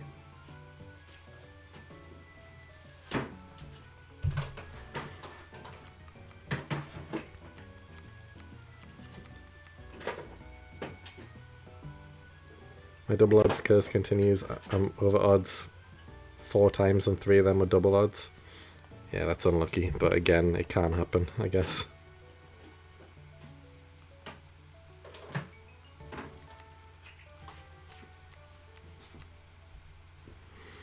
I've still got my own personal opinion that it will come to an end. Just over 12,000 though. Well, we've only got an hour left.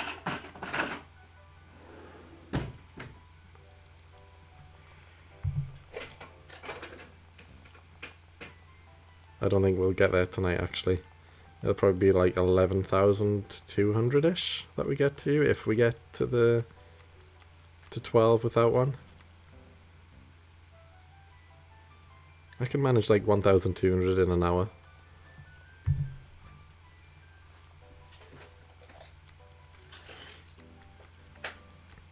You have a team in mind for Route Master? I don't, to be honest. Like, obviously I'm catching everything, so I don't know.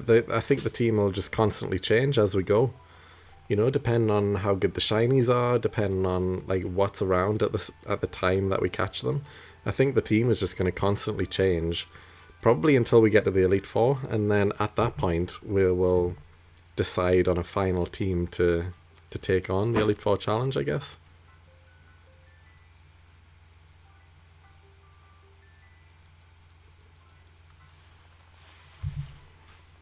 It's good that not all of them have been 10k monsters, it's true. But you know, 4 out of 14. That's about right, I guess. Maybe? I don't know. If the average is 1 in 8,196, maybe I should have had more hunts over 8,196 and I've only had 4 out of 14. But I did have a massive 25,000, so that's like, you know, 3 times over odds.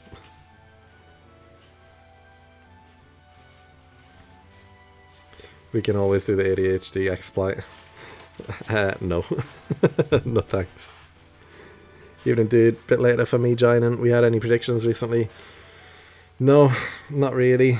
My personal prediction was 12,100, but we're only going to get to like 11,200-ish tonight, probably, by the time we end, so we'll see how things go. Hopefully we do find a shiny before the end of the stream. We started the stream at 8,200, which is just over odds, so, you know, I thought, or I hoped, we would get an early shiny, to be honest, but it hasn't happened. We're still going. So I think this will be like 3 streams in a row where we've been on the same hunt.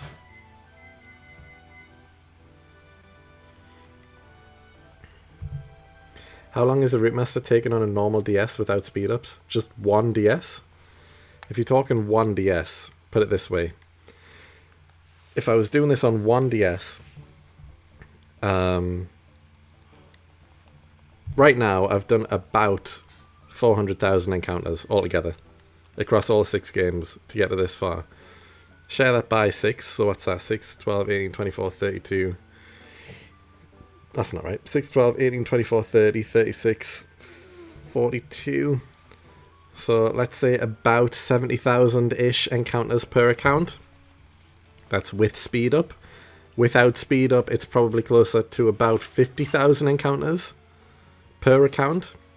So let's say I was just using 1 DS without speed up, I would have done 50,000 encounters by now. That's enough for like 7 full odds shinies. And that's it. And that's if you get them all at odds. So I wouldn't be very far in.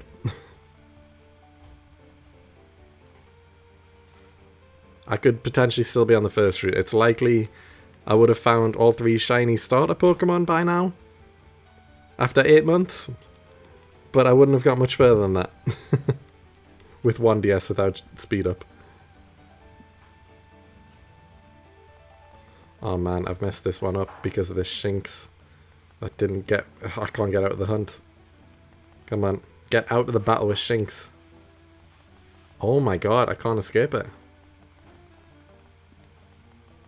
How many turns is it going to take?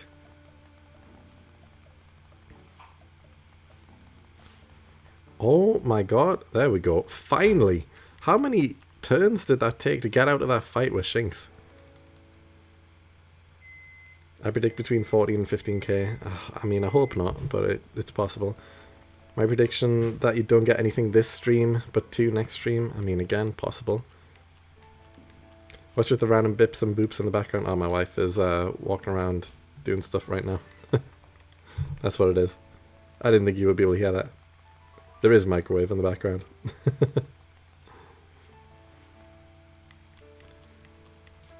Hello, Glocks. Hello, hello. Someone's playing Doom on the Samsung microwave. Not quite.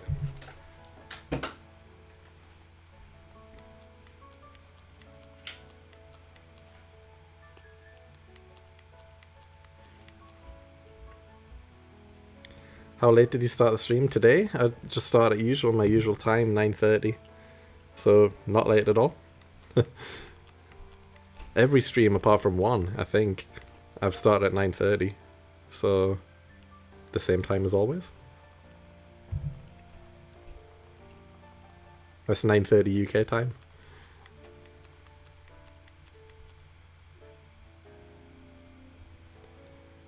Shink's been an absolute menace. It was there, wasn't it? It really was. It wouldn't let me escape. But yeah, what I just mentioned as well is the exact reason why I'm not doing this on just one console. Because realistically, you can't do a Rootmaster on one console. You just can't. It's just too much. It would take far too long. I honestly believe it would take over like 10 plus years of your life to do a legit Rootmaster on just one copy of the game on an actual DS with no speed up. And no one's going to put themselves through that.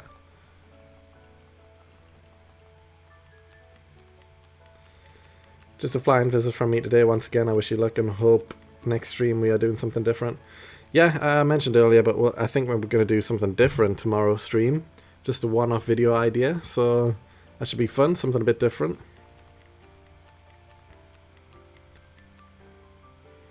The first day that Legends Arceus came out, I got shiny Shinx in the first 10 minutes of gameplay. Yeah, because the Switch game's shiny odds are stupid, and it's so easy to find shinies on them.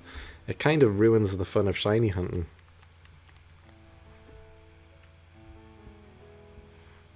Like, shinies are supposed to be special, but yet, just playing a normal game on the Switch, it's like you're guaranteed to run into a handful of shinies just doing the main storyline.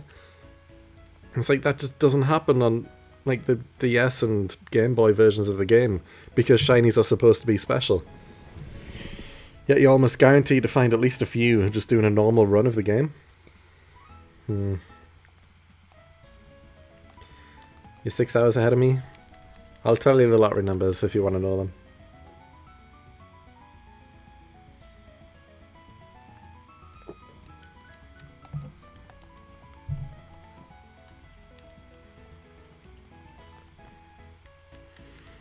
Has someone already finished the Rootmaster, or are you and Ben the only two as far as you know? There's about 10-ish people who have started a Rootmaster. I'm currently the person who is furthest ahead. I'm the only person who has a gym badge. Poseidon, of course, being not too far behind, but he has potentially 2 massive hunts before he reaches the first gym. And no one else has done as many episodes as us, I guess. There's been a handful of people who've done 1 episode and then never posted a second. There's a few people who've done 2 episodes and then again just disappeared from the face of the earth. There's only maybe like 3 of us or 4 of us who have done more than like 3 episodes. So yeah, not many people.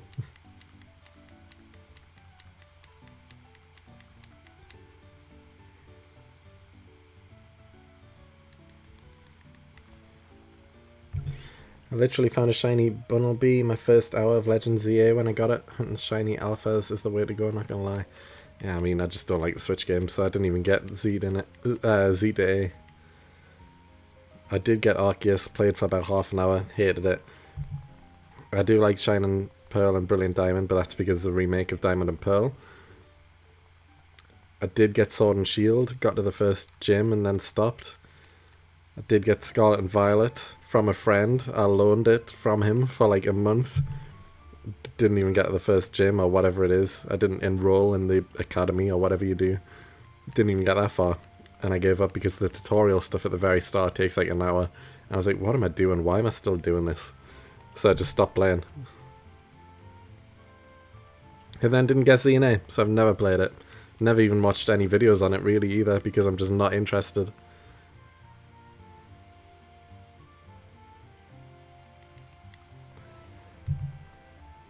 That's why they added marks and alphas. People crave rare Pokemon. Well, again though, it's not as rare as like original shinies. Are the 3DS games any good? Sun and Moon looks decent. They are. I mean, I've only played through Sun and Moon once, and I played through X and Y once. I remember them being pretty decent, but I couldn't tell you specifics of the game, if I'm honest, because I played them when they first came out. It's just, I love the first 4 generations the most. And the 5th generation, Black and White, is also really good as well, but I haven't played that as much, but it's still good. And then 6 and 7, they're decent. They are good games, but I've only played them once. And then that's where my knowledge of Pokemon kind of comes to an end. Because after Gen 7, it's like, I don't care about the Switch games.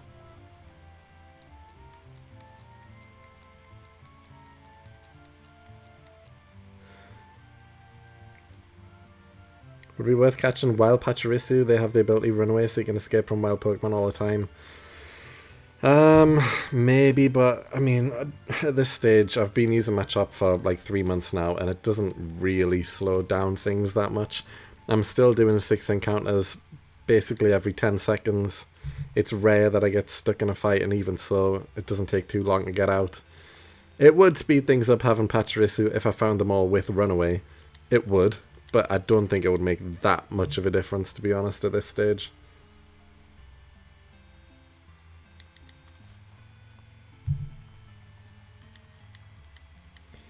First 4 or 5 gens are the best, definitely. Fully agree with you. Fully agree.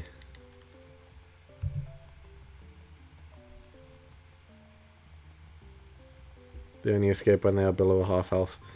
I mean, I guess if I had a Pachirisu and it wasn't escaping, it would get hit over time and it would fall to less than half health. And then at that stage, I guess it's just free escapes, right? So it kind of worked the same. So from the point that under half health, it would all be fine. If that's how it works.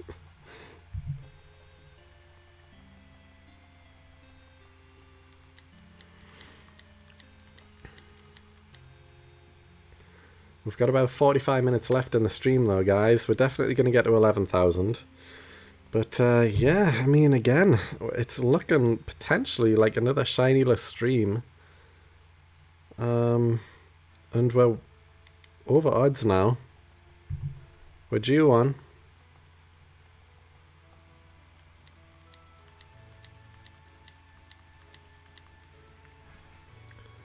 Hot Gold and Gen 5 are my favourites. Hot Gold as was my first Pokemon game, and Gen 5 because I just adore it. Fair enough. For me, it goes Gen 3, Gen 4. Gen 2, Gen 5, Gen 1.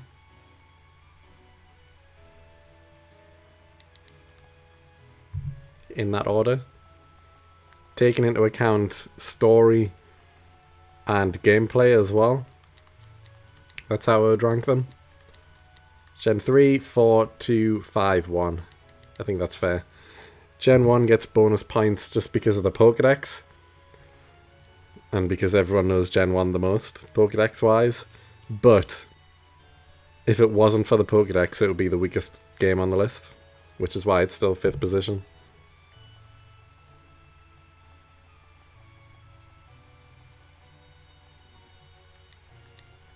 Only Gen 3 it's under half health, Gen 4 it's 100% escape rate. Oh well. Either way, like I said, it's it won't make that much difference having Pachirisu. And at this stage I've went this long with Machop, it just feels right to continue. I mean, Machop is speeding up the encounter rate as well. Remember, because of his ability, I'm getting faster encounters because of Machop. So it's either I run away quicker because of Pachirisu, or I get faster encounters because of Machop. So, you know, will Pachirisu make much difference? Probably not. 45 minutes it ain't over till it's over. Yeah, I mean, it's true. We've had 2 streams where we've found a shiny within the first 20 minutes. So, you know, we could get a shiny within the last 20 minutes. It could happen. Or the last 45 minutes in this case.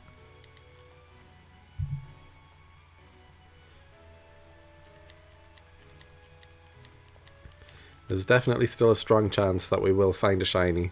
We're over odds already. We're probably around about the 70% mark at this point, where it's like 70% chance I should have found a shiny by now. And yeah, we're going to continue going for another 45 minutes, so there's a decent chance. And I'm just praying it's Pachirisu. Please. I'm not a religious person, but if I was, please God, make this next shiny Pachirisu. I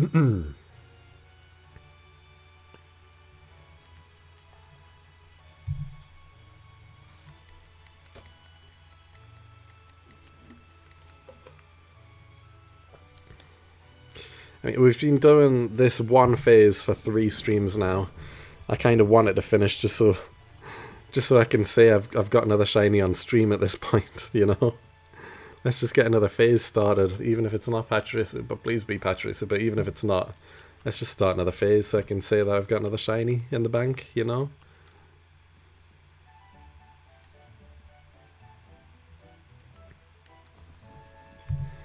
It's Friday today. Is it not Friday on the game as there is no Drifloon? It is Friday in the game, but I haven't left the route. You need to exit the route, then go back in for the Drifloon to appear.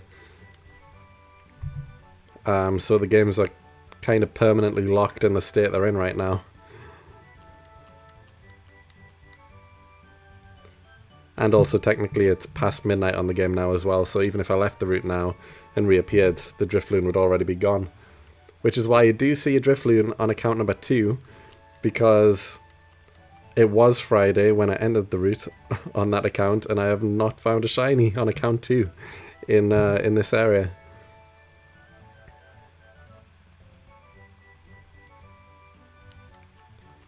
Gen 4 is my favourite. It's my first gen and my most played.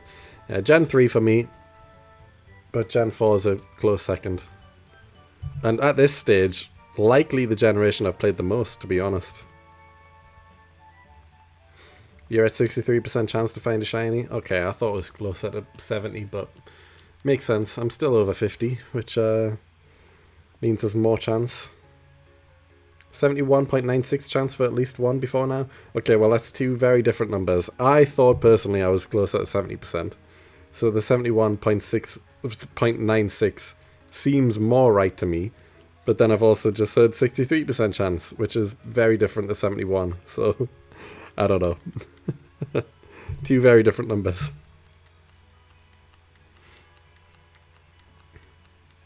I feel like 63% chance is the percentage you're at once you hit odds. I'm over odds, so the 71 feels right to me. Yolakiro, thank you. Hopefully sometime before the end of stream. We shall see.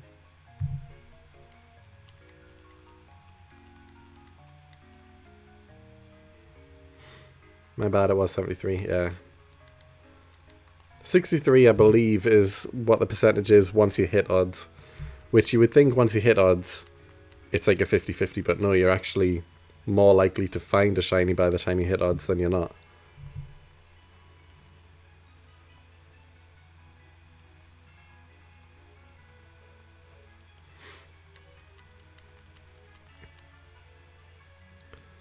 I guess let's do a poll then, guys. Quick in the chat. Will we find a shiny in the next 40-ish minutes before we end the stream? Yes or no? I know people left the predictions for when they think the shiny's going to appear, but we'll likely get to around 11,200-ish encounters by the next 40 minutes. Somewhere around there. Will we find a shiny before the end of the stream, yes or no?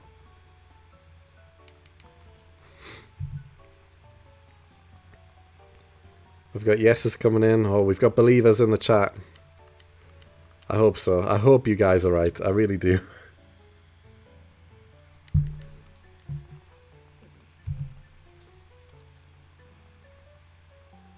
Thank you, Sandy. Thank you, thank you. Welcome back as well.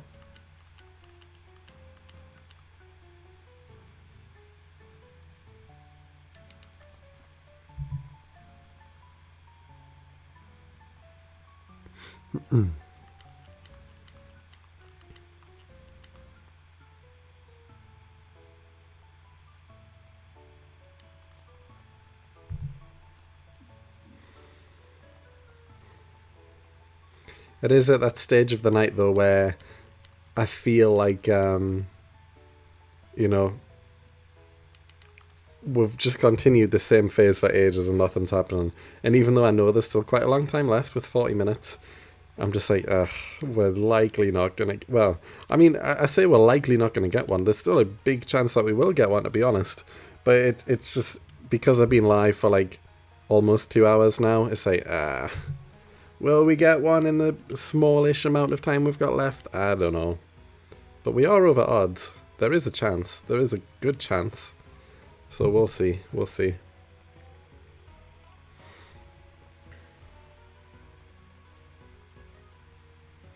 $72.28, yeah. Yeah, I mean, that is right. That's right.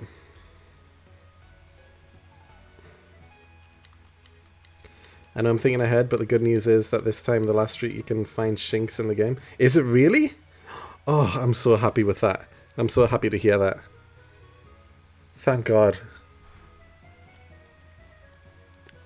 Like 1 in every 3-ish encounters, like 1 in every 3-ish shinies that we've had throughout this entire series so far has been Shinx. So I'm looking forward to not seeing one ever again. Even though I personally love Shinx, Shinx is one of my favourite Pokemon, and the shiny is like one of the best shinies in this generation. But I've just seen it too much now.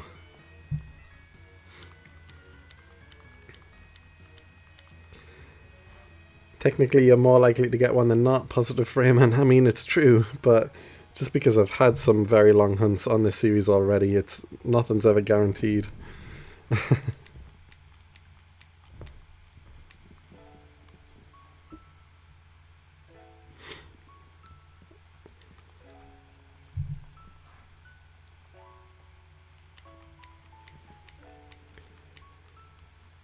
We shall see, though. We shall see. Technically, it doesn't change anything because the chances are not linked and you already rolled a 10k encounter. Exactly. Yeah, I know. It's true. It's just as likely that I would find one in the next 5 encounters than it is finding one in the next 5,000 encounters, you know?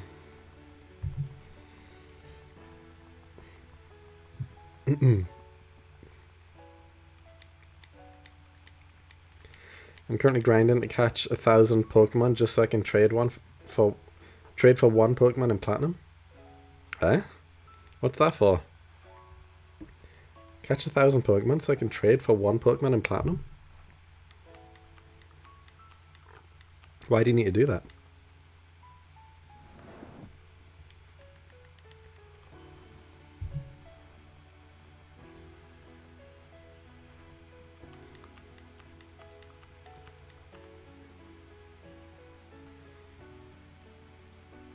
Just wait for Luxio. I mean, if we get Luxio, though, in the wild, it's technically a new shiny that we found. We don't need it, but it's a new one. It's not like finding a Shinx. It's just as useless as finding a Shinx, but it's something different, kind of, I guess, technically.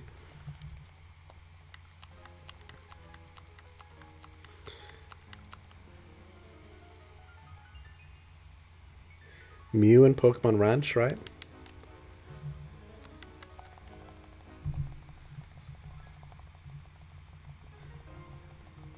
When you get to Eterna City, there's a trade that you can do for a Chatot. Are you going to push for a shiny Chatot from the trade, or will you wait till you get one in the wild? Can you actually get shiny trade encounters? Because there is also a trade that we've already skipped previously. For... Is it Abra, I believe? You can do a trade for an Abra. If you trade a matchup. And we skipped that because I didn't actually think you could get shinies from a trade. So it's kind of useless. It's not worth doing. It's the one thing I did skip. Because there's no reason to do it. Like, it's not a shiny, and the only thing you get, technically, is a berry, which is unique, I guess. Maybe I should have went back and done the trade just for the berry. But then it's like, I'm spending money for a Pokeball to catch a certain, well, to catch a Machop, and then trading it for an Abra, which I'm going to instantly release, just for a berry?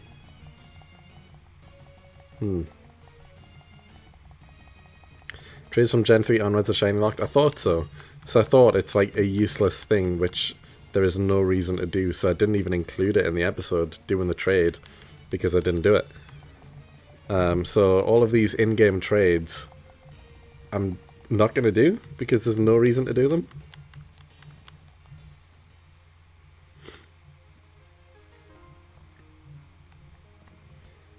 Eterna would be a nightmare with fossil Pokemon. Shout out on Togepi.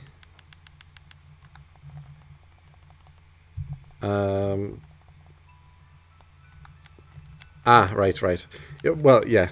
The fossil and Togepi, they'll be separate episodes, but I will be doing them. And they're like within 3 episodes time, I guess. So this episode, finishing Valley Windworks. Next episode will be Eterna Forest. And then we'll have Eterna City, where we'll do the Togepi hunt. And then, so that's in 3 episodes time. And then the fossil hunt will be added to the wheel. With like the 2 other routes that you unlock at the same time. So it could be the fossil hunt within 4 episodes, or it could be in a few episodes time after that, depending on which way the wheel spins, I guess. But the Togepi hunt is guaranteed in 3 episodes time.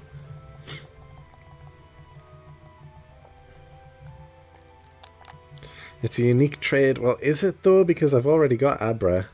And this trade isn't for a shiny Abra. It's just, I'm basically trading for a berry. Is the recording running? It is. I was reminded at the start because I wasn't actually recording.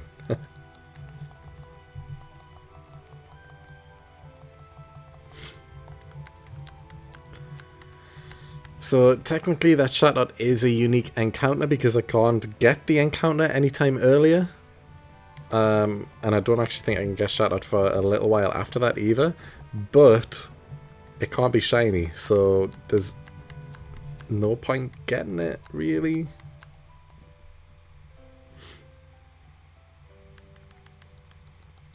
This is the only Abra with that OT, maybe. That is true. But again, I'm not going to use it and it's not shiny. So it'll just be discarded straight away. I don't know. I thought it was worth just leaving out the trades because it's pointless. Like, yes, all of the trade Pokemon do hold an item and most of them are berries. But it's like, what's the point? If there was a chance in getting the traded Pokemon shiny, then yes, I would have done it. Which would have been a pain. But again, it's just like a one-phase thing. I would just have to keep doing the trade until I got one shiny. But since it's not, it's like, is it even worth doing? I didn't think so, personally. The rules aren't set in stone, exactly. I get to do the rules as I fit. So I didn't include it.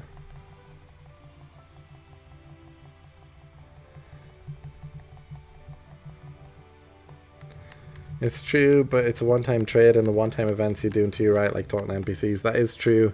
I did talk to the NPC. They offered me a trade and I said no. So, you know,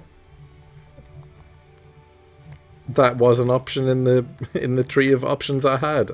I could have said yes, I could have said no. I said no. So I did talk to the girl who offers you the trade. You've got to do the Mindy trade though, that is Pokemon Heritage. I don't know what that is. The Mindy trade? Am I missing out on Heritage here? For what it's worth, I agree, it's pointless, yeah.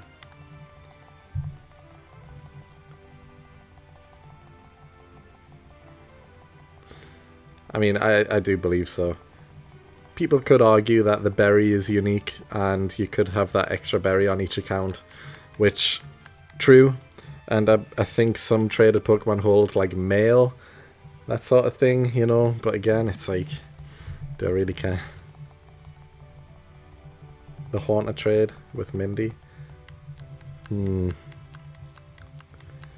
mean, yeah, but I'm gonna trade myself for the Haunter and the Gengar, that sort of thing. So again, it's like I'm not missing out on anything.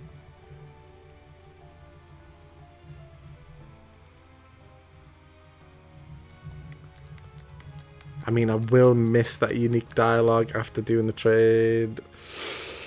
I don't know.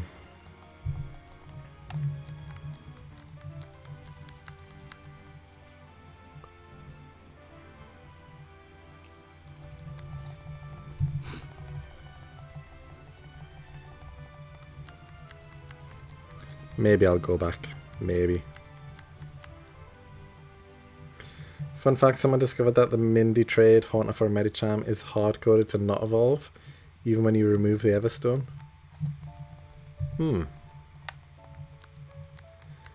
Just use the question as comment engagement next video, ask them what they think and let a few extra comments come through. That's true, I could do that. I mean, it's not exactly hard for me to go back and do the trade. It's not like I've progressed that far either that it's like it would take too long to go back. Like,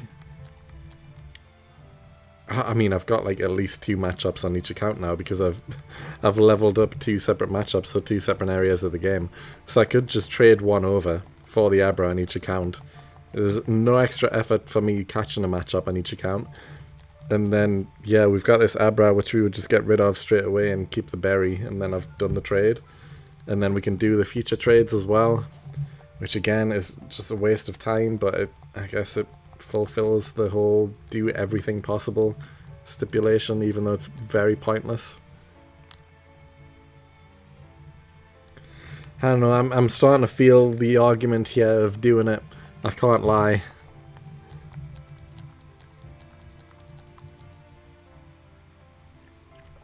I don't think anyone will really care either way. And no one called me out in the comments of that video to say that I missed the trade either, to be honest. So it doesn't seem like anyone really cares about it.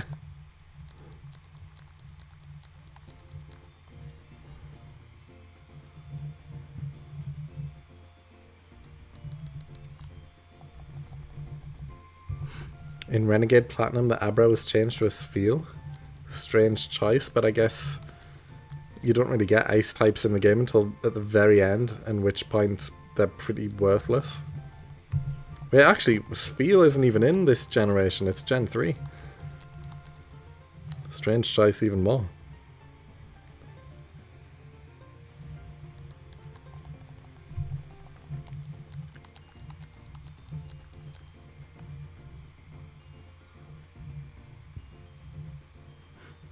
Maybe again though, just for the reason that there's not many ice types in this game until the very end.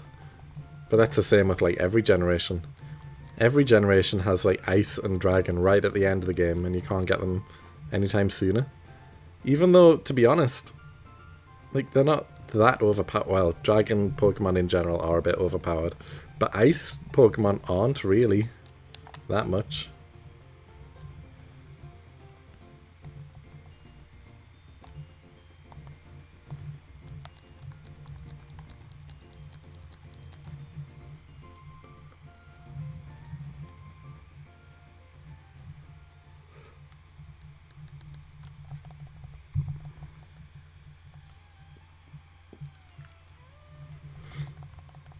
Have you ever done any Pokemon solo runs before? Do you mean just using one Pokemon to beat the entire game with? No. I haven't. My first video on this channel was beating Pokemon Emerald with just Pokemon found in Route 101. So that was just Zigzagoon, Poochyena, and 2 Wurmples, which evolved into Beautyfly and Dustox.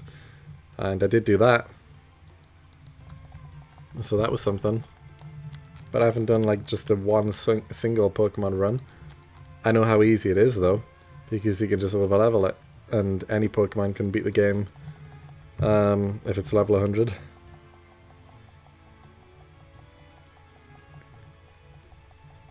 Ice Pokemon are kind of trash. I really like the design, so that's true. Game Freak also has a weird thing for making bulky, slow ice types when they are one of the worst defensive types. It's true. That's also very true.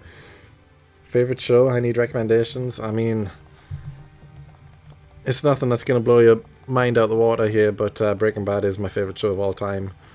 But, I mean, everyone's seen Breaking Bad by now. If you haven't, then what are you doing with your life?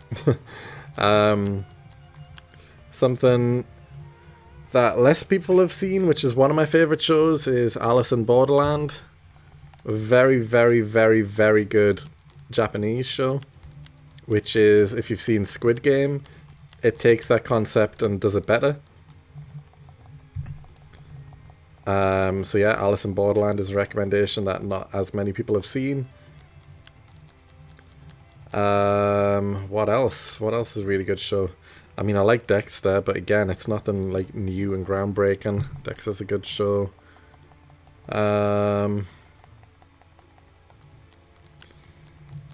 If we are counting anime, my favorite anime of all time is Dragon Ball.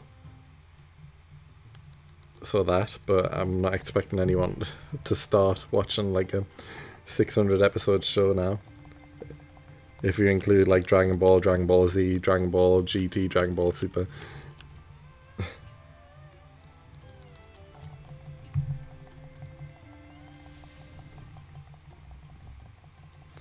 Prison Break is great. I do love Prison Break as well. Good show, good show. If you've seen Breaking Bad but you haven't seen Better Call Saul, Better Call Saul is also incredible.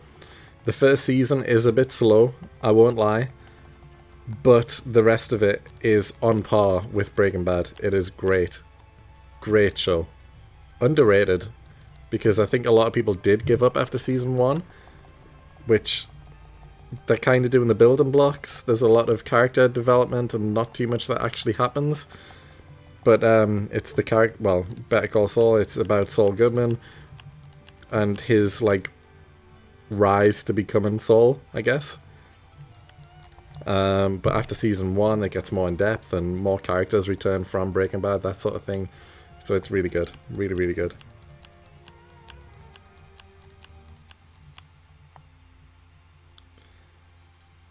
That's not really the challenge. Like, I'm playing Platinum at the minute with just an Execute. It's kind of fun to work out strategies to beat all the gyms without spending hours over leveling. Yeah. I mean, that's basically what Mad Dry Bread does though, right? Like, all of his videos are just beating whatever game with whatever Pokemon. And that's all his videos are, right? You gave up after 1 of Better Call Saul, I assume? Yeah, I mean, the show gets so much better after season 1. So much better. It's on par with Breaking Bad. Alice in Borderland was so good also. Yeah, it's one of my favorite shows. Have not watched season 2 though? You haven't watched season... You watched season 1 of Alice in Borderland and then stopped even though you thought it was really good? Like, there's only 3 seasons, and admittedly, season 3 isn't great, but it's still a good show overall. One of my favorite shows.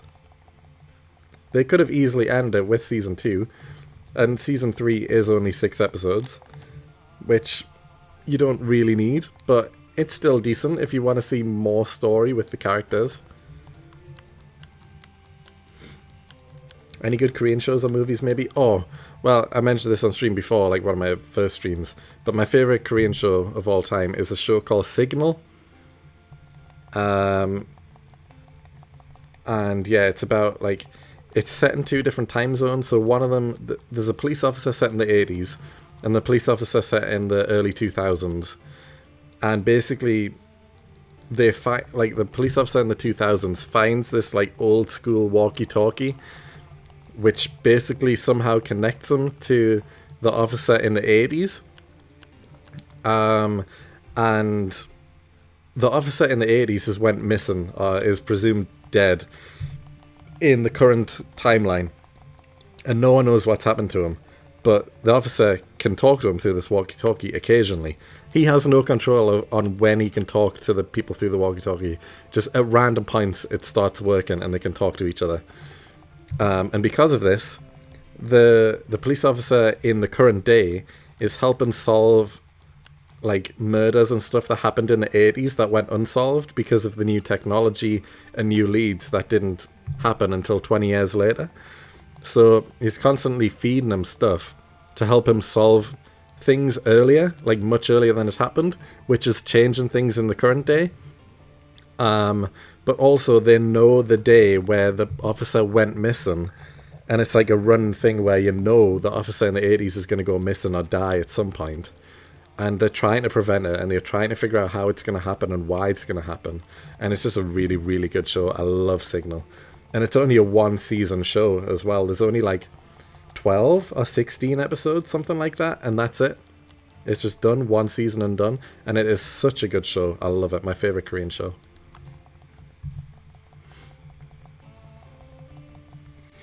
I watched the crap out of Demon Slayer and I finished the manga months ago. I love it so much. To be honest, I'm not an anime fan. I'm a Dragon Ball fan, and that's it. I've watched everything Dragon Ball, but I'm not an anime fan. I'm a specifically Dragon Ball fan.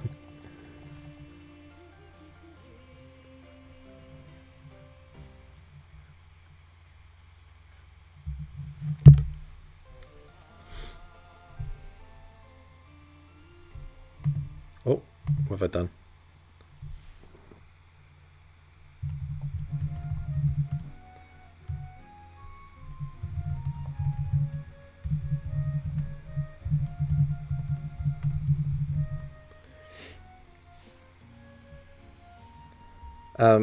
Parasite is a very good Korean movie. It is a very good movie, to be fair. I've opened Teams on my computer by somehow. Let's get rid of that. If you're a true Dragon Ball fan, what is the name of the man that lived at the bottom of Corinth's tower and was killed by Tao Pai Pai? Come on, you don't need to test me here. It's Bora. It's Bora, and he's maybe a bit of a racist stereotype, if I'm honest, but he's great. And it's a shame he doesn't appear again in Dragon Ball Z, because he's... Well, I mean, he died and then came back to life, I guess, technically. But, yeah, he's still alive during the course of Z. I think you see him in, like, one frame at the very end of Z when Goku's trying to get all the power to defeat Majin Buu, and people are putting their hands up. And that's where you see Launch again for, like, 5 seconds after she just mysteriously disappears at the end of Dragon Ball to never be seen again. And I'm pretty sure you see Bora there as well.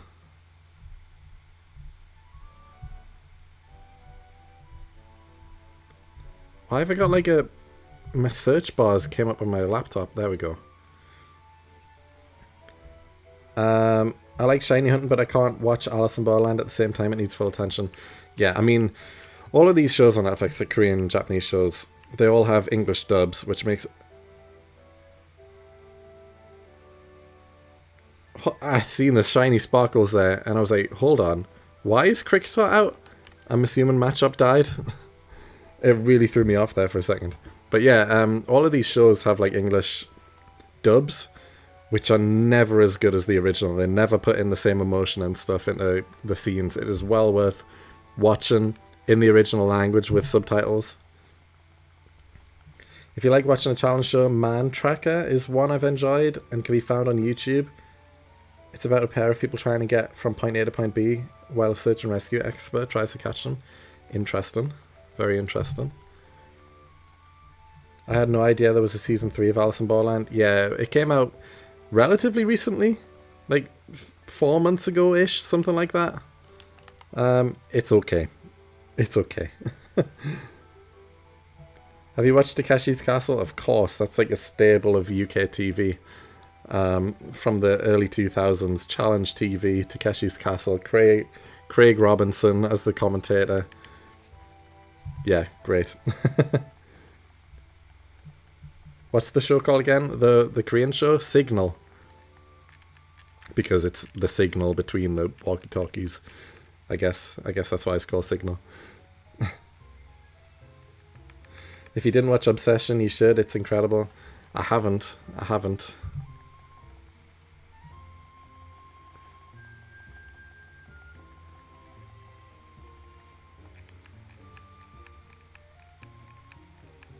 I just had another show in my head there, and I got distracted by the chat, and it's completely went. It's just left me again, and I can't remember what I was going to say, and that's going to bug me now. Oh, there's a show I've been watching called Brassic. It's a UK show, Brassic. The first 5 seasons are on Netflix. They did 7 seasons, but the first 5 are on Netflix. I only watched it recently, like less than a month ago. I binged all 5 seasons in like a week. And then I was like, oh, they do have a season 6 and 7. And then I seen it was only on like Now TV, and I was like, oh, I don't have a subscription to that. I mean, I can probably find it online on some website somewhere, but yeah, Brassic is good. I did enjoy that. And there's another UK TV show which some people here have probably heard of, but Misfits is very, very good. I do like Misfits. Again, that kind of went downhill towards the end, but the first like 2 seasons especially are really good. And Rudy from Misfits, if you have seen it, is the main guy in Brassic as well. And he basically plays the similar type of character. So it's a fun show. I do like it. Have you seen the Japanese skateboard show? That's insane too. I've seen bits of that on YouTube, yeah. I do like skateboarding. I can ollie. I can do an ollie, and I've played all the Tony Hawk games. But that's about as much as I can do. Misfits is a pretty good band. I mean, they're a band as well, but there is also a TV show. And a wrestling group called Misfits. 3 very different things.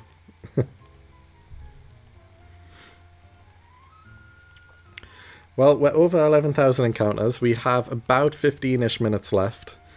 Still no shiny.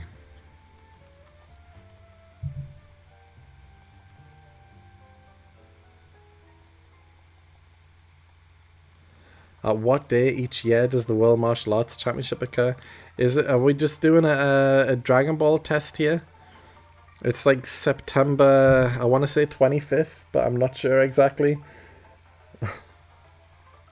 You gotta cut me a break, yeah. I mean, I have watched all the shows, but a specific day, I'm pretty sure it's like September something. But even modern Dragon Ball hasn't even mentioned the World Martial Arts Tournament in about 20 years in real life time, so I've got no idea, really. I'm taking a random stab in the dark with that one. I prefer subtitles over dubs. Usually the OG language sounds so much better. Yeah, exactly. Fully agree with that. I did watch Ninja Warrior, but not Casso. I'm not sure what that is.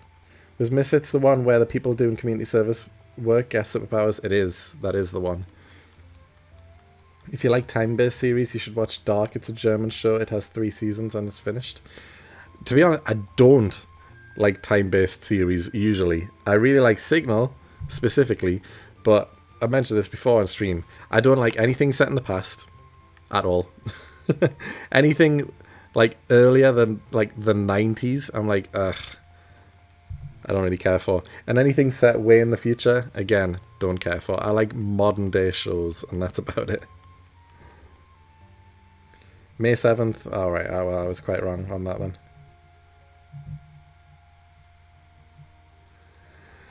Yeah, the day of the martial arts tournament. I don't even think that's really mentioned in the anime, is it? Like, obviously the tournaments happen, but the specific day that it's held on, there's no way I was remembering that. My favorite show of all time is Money Heist. Oh, I have watched that. I actually dressed up as Money Heist characters for Halloween with my wife. And then everyone asked if we were Squid Game because Money Heist and Squid Game came out at the same time and they both wear similar coloured jumpsuits. Obviously, Squid Game is pink. Money Heist is red. There is a difference, but because Squid Game was like the big thing at the time, everyone's like, oh, you Squid Game? It's like, this is a completely different mask that we're wearing. And we're wearing red jumpsuits, so no, it's not Squid Game. But yeah, we dressed up one year for Halloween.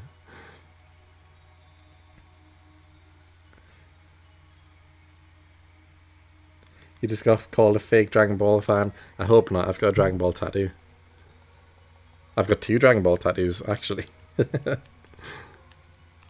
I used to have a Dragon Ball podcast. That's how much of a fan I am. I had every episode in the DVDs. The OG Dragon Ball, Dragon Ball Z, Dragon Ball GT, and Dragon Ball Super had all of the DVDs. I've seen every film. And yeah, I played the Dragon Ball Legends mobile game consistently for over 5 years before I had to put a stop to it because I was wasting too much of my life. But I was like, at the time when I stopped, I was like one of the top leveled accounts in the world.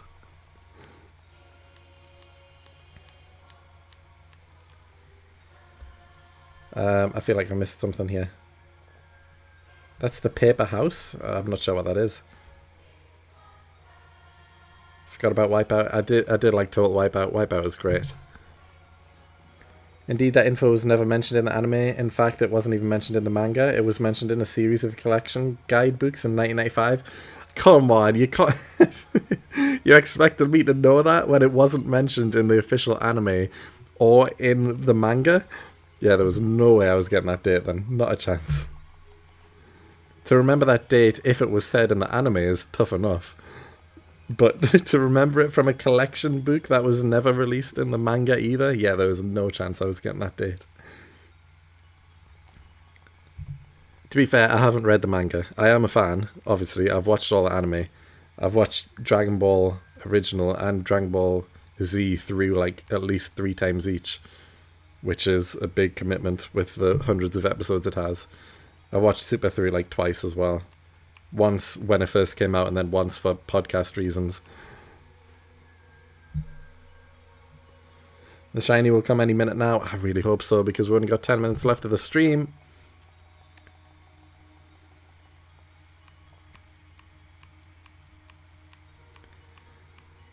No bit in the Netherlands. The series isn't called Money Heist, but the original name. Isn't it like a Papel de Paper or something like that? Because it's a Spanish show. But yeah, Money Heist is worth a watch if you guys are also looking for a show. Casa del Papel? I don't know. Whatever it is in Spanish. It's a Spanish show. And then Korea actually did a remake of it. There is Money Heist Korea, which I watched like the first 2 episodes, and then I realized they, instead of making their own version with their own characters, they've literally just remade the show shot for shot, but in Korean. So after the first 2 episodes, because they also leave out a lot of details as well. So I was like, oh, yeah, I'm not going to watch any more of this. So I watched like the first 2 episodes and then thought, this is just exactly the same. So I'm not watching anymore.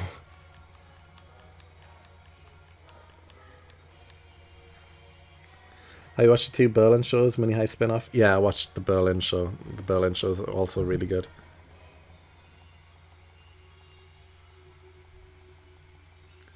Yeah, I love Money Heist. Money Heist is a great show. Project Hail Mary was so good. I mean, I don't think that's a niche one, to be honest. That was like one of the best performing films of the year, right? It's a really good film. I hate movie remakes in other countries. America butcher my poor Intouchable. I don't know that one. Or Untouchable, maybe. Either way, don't know what that is either. The only show that got it right from a remake was The Office. Like, the original British Office was great. And then America did it, and the first season was a remake of the original British one, and wasn't very good. But then after that, they steered into their own way, and the American Office, in my opinion, is better than the English Office. But other TV shows, if you're not English, if you haven't seen The Inbetweeners, that is a show you should watch. I think everyone in England has seen The Inbetweeners. It is a staple of UK TV It's about 4 teenagers in school, and that was a loud message. You got that? Yeah, my phone just vibrated and it's right next to my microphone. You probably heard it. But yeah, The Inbetweeners, well worth a watch. Is your phone on the same table as the microphone? It is. It's right next to it. My wife asking to give her a drink, but we're finishing in 5 minutes, so I'll get it then. I felt the vibrations through my screen. Was it really that loud? I mean, it is on the same table, but it's like on the other side of the table.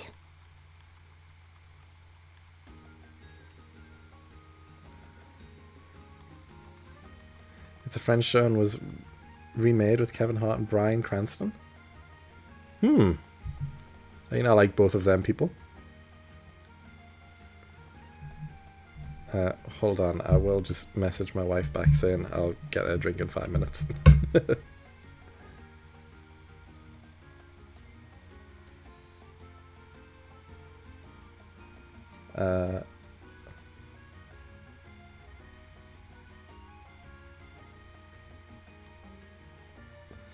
Okay, there we go.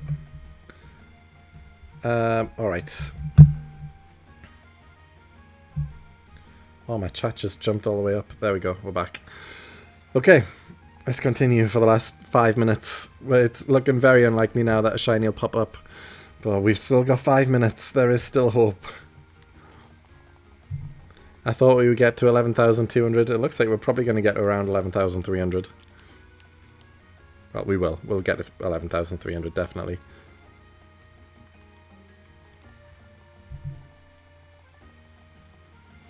But yeah, it's incredible that The Inbetweeners is such a well-known show, especially in the UK. And people quote, like, everything that happened in The Inbetweeners. But there's only, like, 18 episodes altogether, and they're all 20 minutes long. There was only 3 seasons with 6 episodes in each season. And then 2 films. And that was it. It is very short. You can watch the full Inbetweeners in, like, a day. Each season is about 2.5 hours long, and there's 3 seasons. It is incredibly short, and it is one of the best comedies the UK has ever produced, and that's not an over-exaggeration either. It's a crime that they didn't do more. Every single episode is quotable, and everyone remembers every single episode.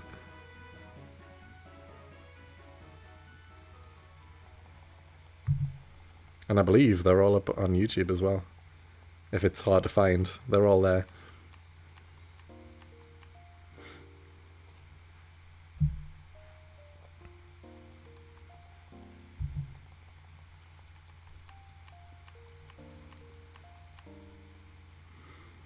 Come on, shiny though. Let's end the stream with a shiny.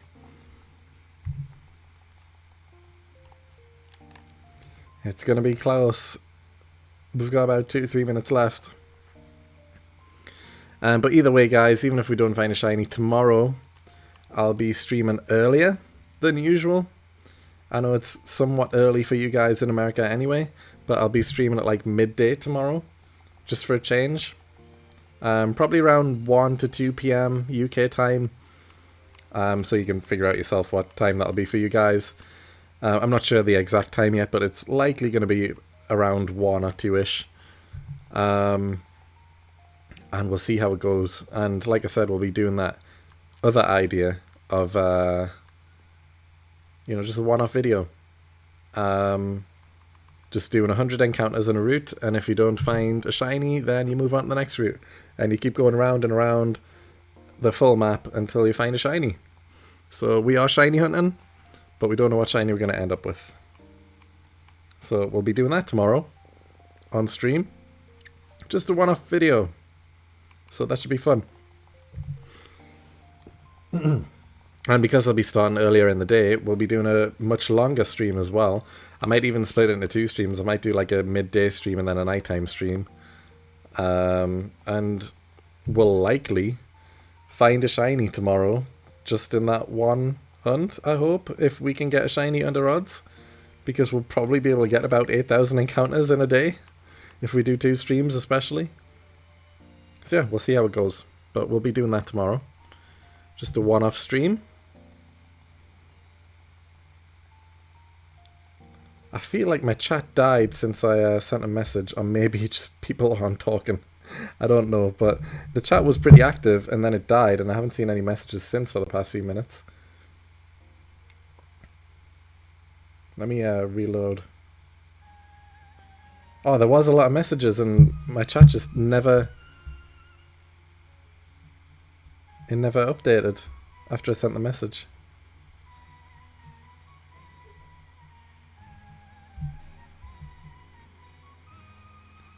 I'll hold my breath until you get shiny. 2 p.m, 3 p.m. in Spain. Yeah.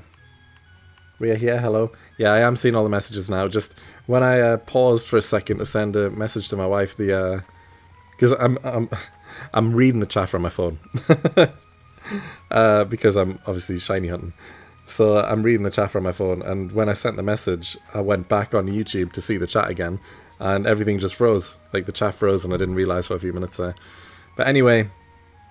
We're at midnight. We are at how many encounters? Why does the search bar keep coming up on my laptop? Go away. We're at 11,364.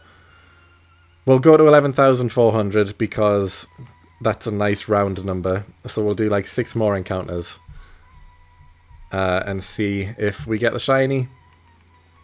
And then we'll wrap it up there.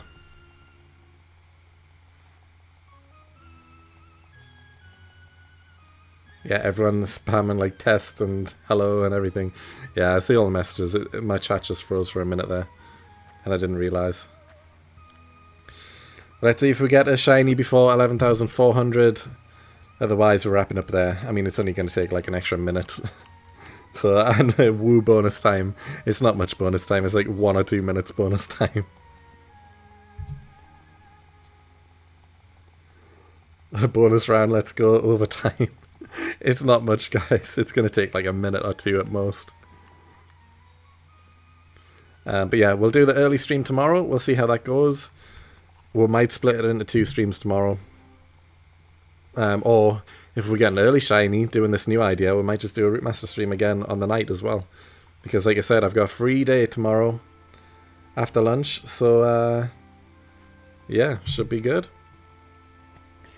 What was your favourite episode of Inbetweeners? Oh man, I can't really have a favourite episode. Like, they're all so incredible individually.